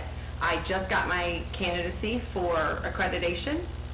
It will be up to 2 years before I get my accreditation, but I will be able to do diplomas just like a public school system. Florida Department of Education, correct me if I'm wrong, right? Florida Department of Education has to certify you to receive the Gardner Scholarship. Yeah. So Gardner Scholarship is for autistic and spectrum children. So they're just like there's a McKay Scholarship for certain things, there's Step Up for students, there's a new scholarship coming out for kids who've been bullied in public schools. Yes. But it's the only schools that are certified for the Florida Department. You can look them up on FDOE and find Blue Jay, just like you could find another school. Now, my guess is I don't want to dismiss that, but the Florida Department of Education is stretched so thin, I don't know how much they're having to certify. I mean, are they coming in on an annual basis and those kinds of things to validate that? But the state has the accountability. They don't want that state funding going to a fly. We get audited and then we go through the same checks as everybody else. Now, accreditation, our accreditation agency is who's going to audit for our accreditation, so it's separate from that. So then that's all kinds of new Correct. And they're the ones who are going to dictate your ratios. Of course. Yeah. Absolutely. Not. I think you want to be careful about putting in a restriction that precludes somebody on their age from a 22 if in fact from an educational standpoint, that is the appropriate, right, that's the appropriate. From a child, especially one that receives a scholarship. You know, it's, I know there's a lot of rules, but it's just two things that I heard for the first time here, 22 and behavioral problems. Those are the first time I've heard those two. Those are in the public system, and then they don't fit in the public system, so where do you expect them to go? They have to. I'm just saying, in terms of what was explained to me, what I've heard, I'm saying it was explained, I'm not saying you're being deceptive, it was handicapped children. Now, my definition of handicap and maybe the state's definition of handicap are two different things. well, and again, getting back to the actual use, you know, where we are addressing the restrictions on the use of the property specific to the nature of the students that are being there is on the restriction to access to the property for driving purposes and what the educational, what the parking requirements are for our instructors. But absent that, there's not a whole lot of other regulations in the city's code provisions that nuances the nature of what the school is. Now, your point's well taken that you don't want this to become an adult ALF, but I think that's a very different. But I think that's a very different. Remote possibility. It's hard leaning in. Yeah. I would love for any of you guys to come and check. I mean, the door's always open. Just, what's the ratio of students' ages? Where you got 15 5-year-olds and 22 22-year-olds? No, That's what I'm trying to understand. Can this morph into a Richard Milburn Academy type setting? Let me give you just a little general background and explain behaviors a little bit more. If anybody has ever dealt with autism or Asperger's or Down syndrome, you know that the main thing that comes along with that is behavioral. One of the things that you're going to deal with that. So behavioral can go both ways. It doesn't necessarily mean that you're going to have a child, a teenager. Behavioral people have a negative connotation with that thinks jail. No, when I think of behavioral, because I'm a child and family development major, I think temper tantrum. That's what I think of. Behavioral. A child that can't sit in the classroom and function in a public school because they're getting picked on, because they're not as smart as their friends, and things that happen in a normal setting, and so they start to shut down and they start to, have outbursts and things like that. So that to me is what a behavioral child looks like. So they come to me. So for the rest of the population, you might see it as something that you see on TV and what CSI looks like, and you see jailbirds. So it's a little different, but what we have for our ratio is kindergarten, K through 2. I have 9 of those students, that age group. My multifunctional classroom, which ranges from 6 to 17, I have 12 of those. And in my 3rd through 5th grade, I have 12 of those. And then my 6th through 12th grade, I have 17 of those. So ranges like that. And I have 3 4-year-olds and a 5-year-old. And do you have a graduation? Not yet. We're working on our accreditation. We just got our candidacy, so that's a big notch on our belt. So if you do a graduation, how many children are you talking about at one time? To graduate? Oh, I'm hoping at least this year, if we can move in 2 years with what we have, I would say 5. 5? Yes, absolutely. I have some very smart, brilliant kids. We just did our first standardized test, and I have got I've got 8th graders testing on the 10th and 11th grade level. I hope you understand where our questions are coming from. Yes, I do, and I hope Let me make I 2 hope I points on explained that. it correctly. We have to be concerned. We hope you're successful, Yes. but we have to worry about if you're not, or you sell the business, where this goes, because like Scott was saying, what we put into place Yes, is of not course. tied to you personally, it's the product. I understand. And also, I think there is a general wide understanding, and I know it better than probably most, just to feel like, I take a house like behavioral services and an Yes. HBS, and you have an educational service component Yes. to that, but you also have restraint rooms, and you have lockdowns, and you have all of those kinds of things. But there's a need for that, because Volusia County schools can't handle that, and vice versa. My understanding is probably there's a family there who might end up at a place like that and say, I don't want to be in a place where my kid's in a classroom next to a restraint room and going down daily lockdowns. I'm eligible for a Gardner scholarship. Let me find a different option. They come to me. Those kind of things. We as a county, I'll speak for one person, we probably don't want a facility that has restraint rooms or dealing with the type of child that needs restraint rooms and lockdowns. Of course. If I'm speaking out of turn, please correct, but I think that's where we're trying to find the distinction between understanding what's special needs, handicap, behavioral. But public schools, I will say, public schools have lockdowns and restraint rooms. Understand.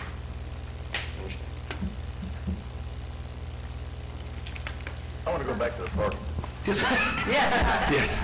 Y'all know you. more about education system than I do. Sorry.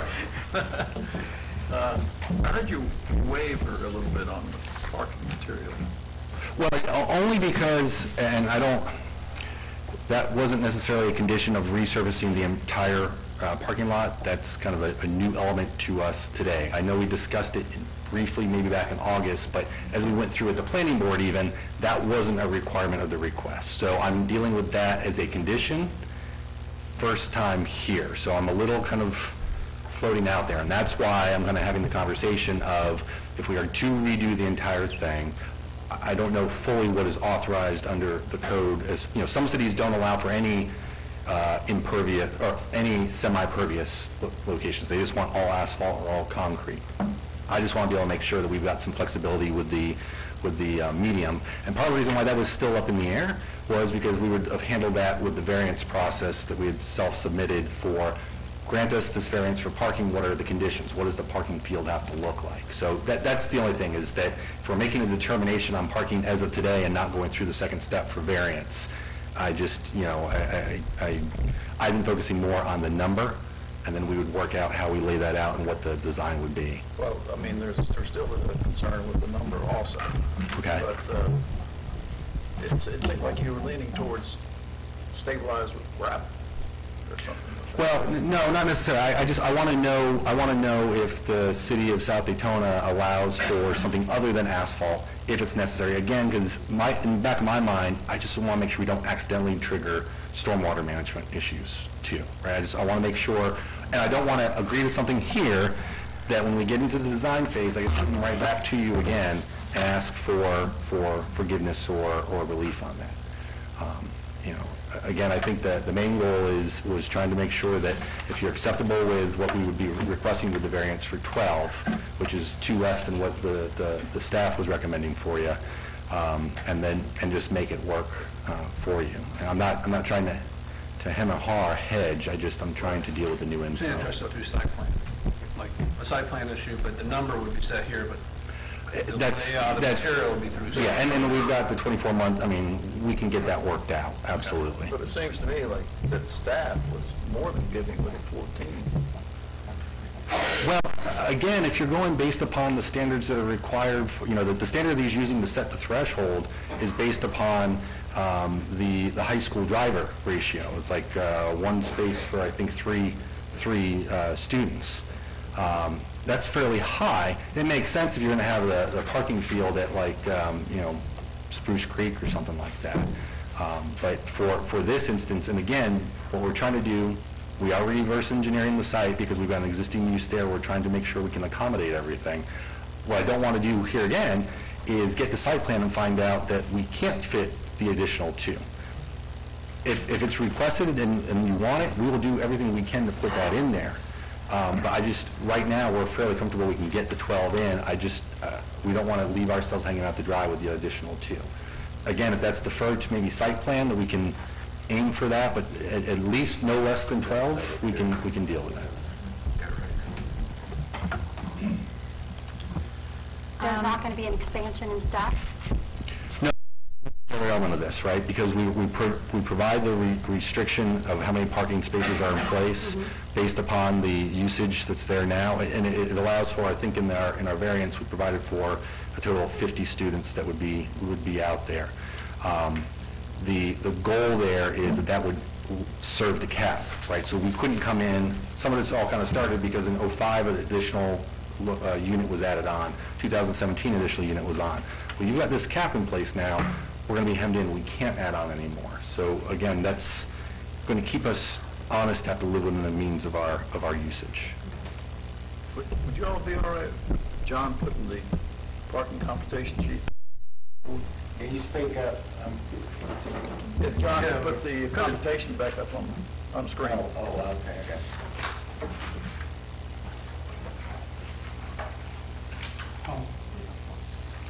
In listening to Mr. Wood's comments on it, my concern is again, the one space for every 10 students and one space for every teacher.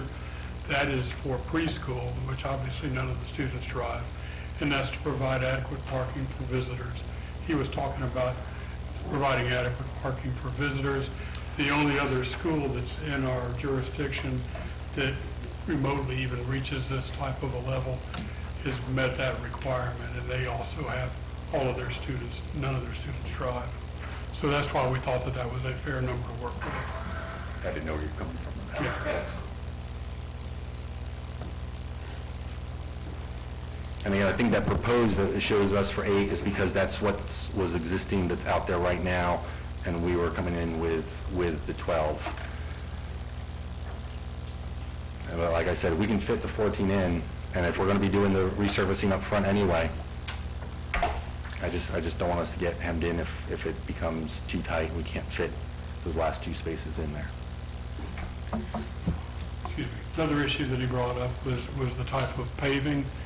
Our code does allow for pervious pavers, and that can be either pervious concrete or some type of a paver itself. We have used them successfully in the past, and that would be an option to keep from impacting the runoff as much, but still meet a hard surface parking. It is allowed by code, so that's something we could also address. That would be fully acceptable. I would prefer the pervious if it's allowable. And I guess the city still wants 14 parking spaces, and you feel you can accommodate that. I know we can make 12. At site plan, if we can do 14, we will provide 14. I'm trying not to hem and haw on the 2, but I just. So that's 9 teachers, and it won't ever go beyond 9 teachers, and then you have 3 visitor sites is what you. That's what we were proposing, yes. Okay. I feel I could almost live with that. What I'm more concerned about are the complaints for noise, and along the playground area, that is really the only complaints that have ever surfaced about your facility. And I just still maintain that perhaps instead of the wood fence, it seems like a stucco 6-foot or wall 6 foot high, at least along the residential sections. I guess it's the east section where the residential is. The eastern property line where the playground is would eliminate the residents being upset or complaining. So that's the one thing that I am concerned about. Understood. And you know, again, I'm going to leave that to discussion amongst this council to have the consideration. What we certainly would want to avoid, if that becomes the will to address the playground that's adjacent to the residential, just make sure it's clear that that is then not running the entire length of the property all the way up, right? Because if the idea is locking in the playground, rather than going, because there's a portion where like our classroom is adjacent, and the requirement for the buffering steps down a little bit, and then you get back into the playground, or I'm sorry, in the parking area. That also requires screening. We prefer to keep that as the fence too, so you're not having a wall the full length. And then the other clarification, on our northern boundary, because it's adjacent to residential, it's adjacent to light industrial, we have a fence in place now. We allowed for, we didn't disagree with making that a condition at the planning board level, but that was as a wood fence because we're screening industrial to industrial. So we just want to make sure that if you come in with the wall concept, you know, I ask please don't extend that along that northern boundary because that becomes a very substantial issue, and it's probably a little bit of an overkill there. Yeah, I'm just thinking where the playground noise is produced, that might create a better buffer than what we have presently with the wood. I understand. Yes, sir. So is what you're talking about a stucco wall from the, it's not up there, the north boundary up to the building? Is that What he's talking about is this building right here. Right. This area for buffer, since it's not part of the playground, this meets the buffer requirement. So what he's talking about is from this point to right to there. Yeah, to the northeast corner. Okay, then by the And then- As you head, I guess, south, you have the building, what, there would be nothing there? You have. Well, we actually have fencing. It's not required to have fencing along there, but it would be, I guess what he's proposing is a 6-foot high picket fence or something. 6-foot high picket Yeah. fence from there all the way down to Yeah, the parking lot? correct, All right. correct. The two areas that I guess that the code addresses as areas of noise are pickup drop-off area for kids and also the playground area. Now, as a reason why we were so adamant about putting in a masonry wall in there is everybody has seen, wooden fences. And as they age, the pickets shrink, and you may have as much as a ½ inch or 3/4 foot of inch of open space between each picket, and that really doesn't provide for any noise attenuation. Mr. Woods was correct in saying that our code really doesn't differentiate between the two, but I do think if we are, and that's the majority of the complaints we've had from this operation is from the adjacent property owners and the amount of noise from the playground area. And if we're going to try and attenuate it, I think some type of a masonry wall is going to be the only means of being able to do that.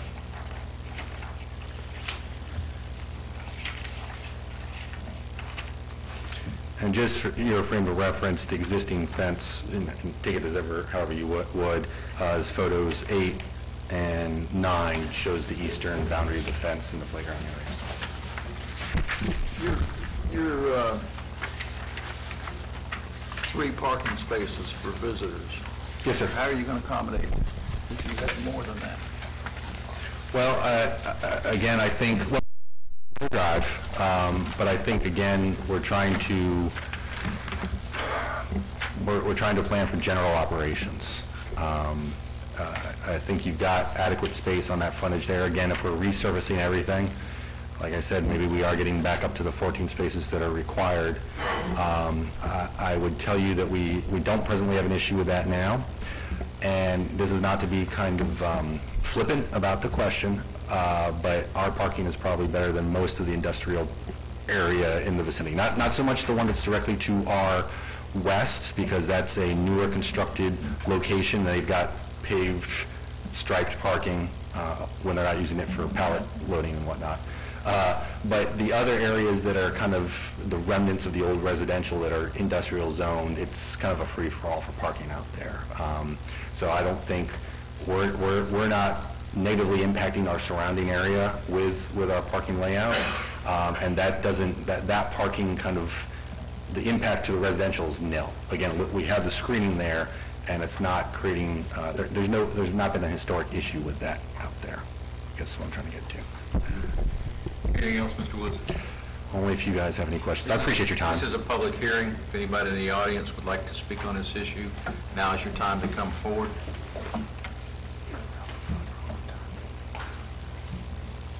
Seeing and hearing none, I'll bring it back to council.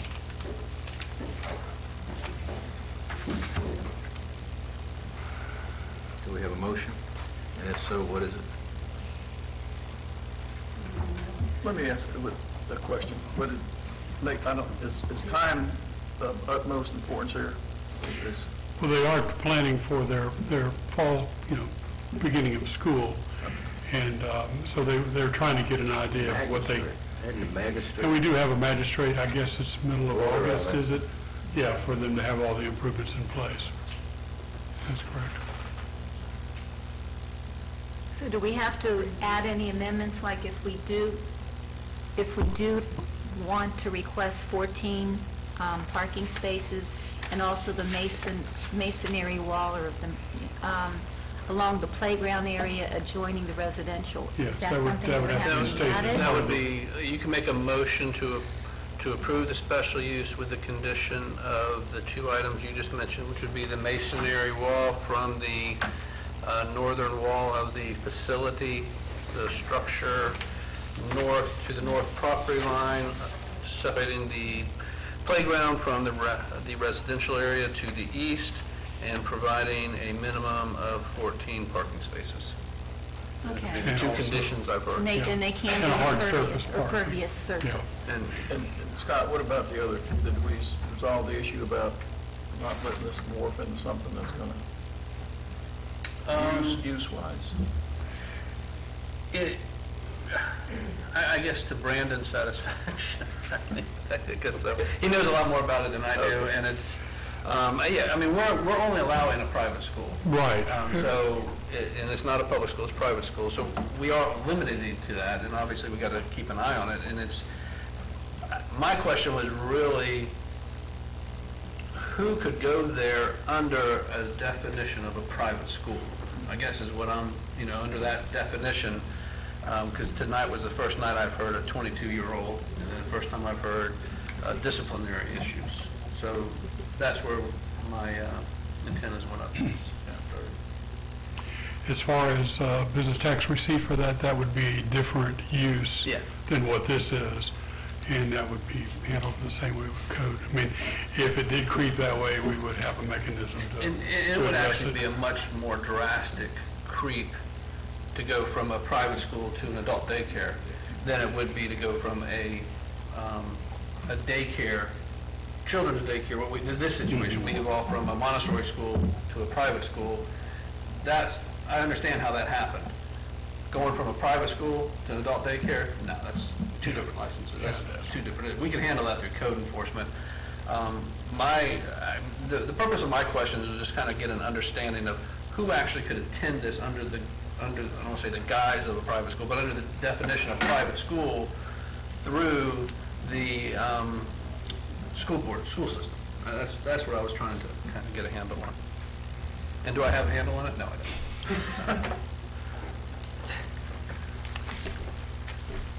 Mr. Mayor, do you have a motion? Yes. Well, yeah, I made the motion with those two, What about the paving? Okay. Yeah. So 3 items. Okay, so basically, I guess I'm talking the parking spots, which can be pervious, the masonry wall along the playground area, abutment to the residential. 6-foot masonry wall. I guess we would say with a wood fence Yeah, from the end of the masonry wall to the southern property line. which I guess is already there. Okay, that's, is Okay, how anything? about wall, parking, and paving? Pervious, is that correct? Yeah, pervious Thank you. is fine, We have yes. a motion on the floor. I need a second.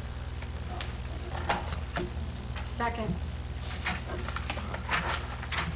Last one, before we vote. Sure. Did I see a 2-year, or 12-month or 2-year time period allowed? 24 months. To do this, 24 And months? that's to get the parking paved. That's not to provide the spaces. That's just to get the parking hard surfaced. Is there a time on the wall? Yeah, well, that's tied to the magistrate. On the Yes. business license. Yeah, that's, So that's less than 24 months, right, Mike? yes.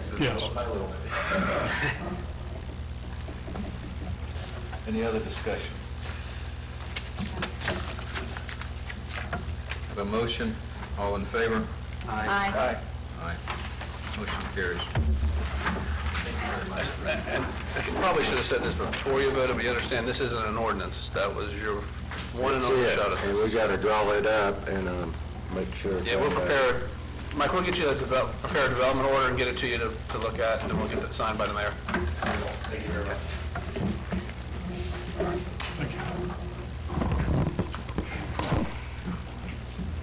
Well, since Holly Hill's over, I'll just stay for the rest of your meeting.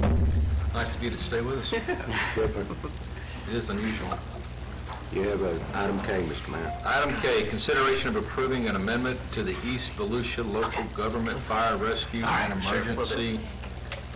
That's okay. No, you did a good job. It's my ignorance. All right, thank you. Y'all done? Maybe. Okay. Emergency Medical Service, Automatic Aid and Closest Unit Response System. Guess I need a motion. Move to approve. Second. You want any discussion? I would love some discussion. Let me make sure I got this right. I got Councilwoman Long and Councilman Brandon Young making the motion What you're making a motion to approve is this custodian work. Every 4 years, we renew it. Need to get it for 4 years, and we use it a lot. Our neighbors use it a lot. It's a wonderful program. Not all cities are in it. Not all cities are capable of participating, but City of South Daytona is. If you have any specific questions, I'll attempt to answer. Yes, ma'am. Any discussion? All in favor? Aye. Motion carries. Consideration of approving a bid for Riverfront Veterans Memorial Park Tennis Court lights to Musco Sports Lighting not to exceed $59,750. Discussion, Mr. Yarborough? Quickly, we are lucky. We have received FEMA approval for this reimbursement, which means that we'll have very little on getting our lights fixed, and they will also be solar powered. I think I said that right. No. Huh? LED. LED, I'm sorry, I got too confused. LED, I have every reason. I'm still on them. They're not different in Tennessee. No, I'm still on school property. Okay. LED, much more efficient. Any questions? It's in the memo. I forgot. I need a motion, please. Are we having to pay for the light? No, Second. just, Move for approval? All right, so Nancy, you move to That approve. was Ralph and myself. Okay, Ralph? Ralph seconded it. No, Ralph made the motion, I did the second. Okay. Y'all have to speak up down there. For us old people. Motion is second, Mr. Mayor. All in favor? Aye. Motion carries. Consideration of approving a bid, this is item M. Consideration approving a bid for Riverfront Veterans Memorial Park Fishing Pier to Underwater Engineering Services not to exceed $195,216. Mr. Yarborough. Thank you, Mr. Mayor. This will be the third time in my tenure, and probably more, I just can only go back so far, I guess, that we've had to replace the fishing pier at Riverfront Park because of a storm.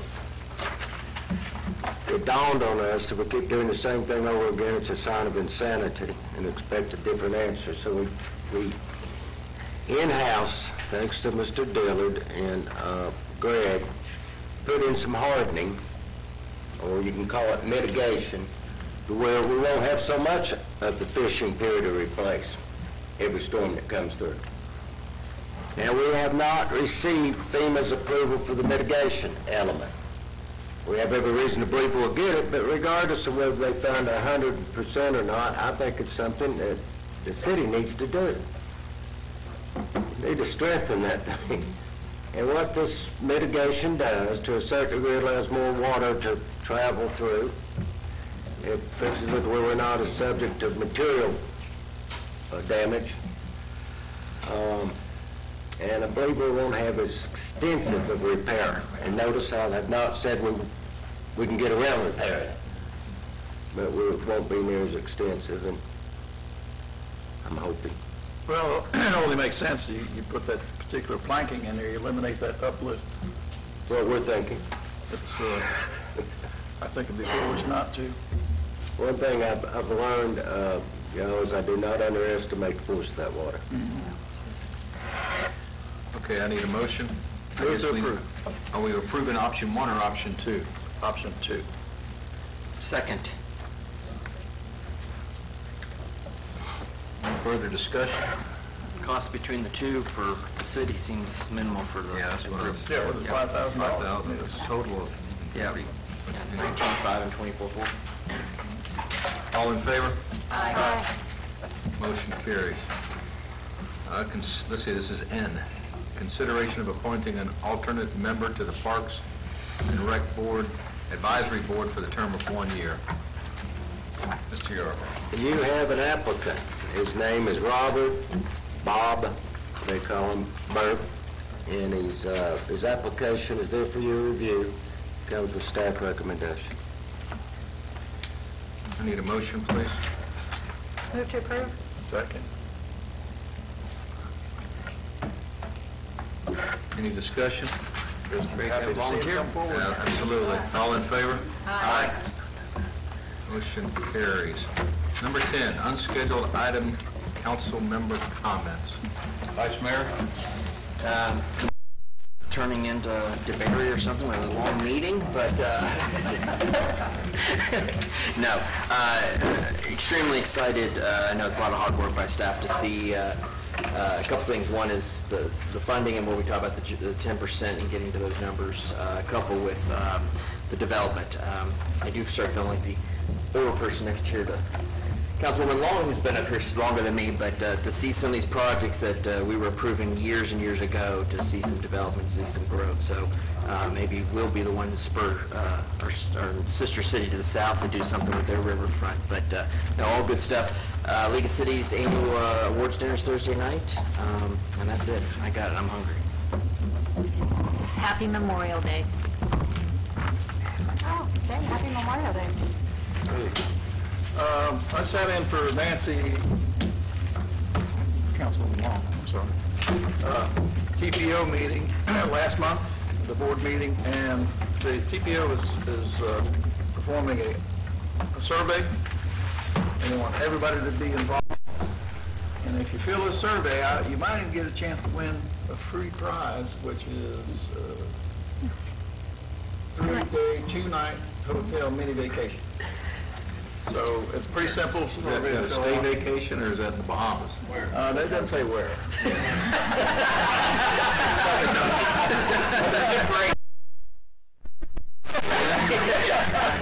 But anyway, it's for a good cause. Everybody please grab one and fill it out. Thank you.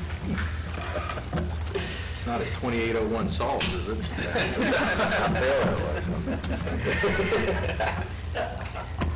You won't want to stay there that long. Wouldn't. Other than Chief Martin, thank you. Chief Giles, thank you for all your hard work. I appreciate it. Les, I got a text we'll talk about after the meeting. So, thank y'all. Meeting adjourned. And you don't look anything like Lita, so... Well, I give her a hard time. I don't know how they do it.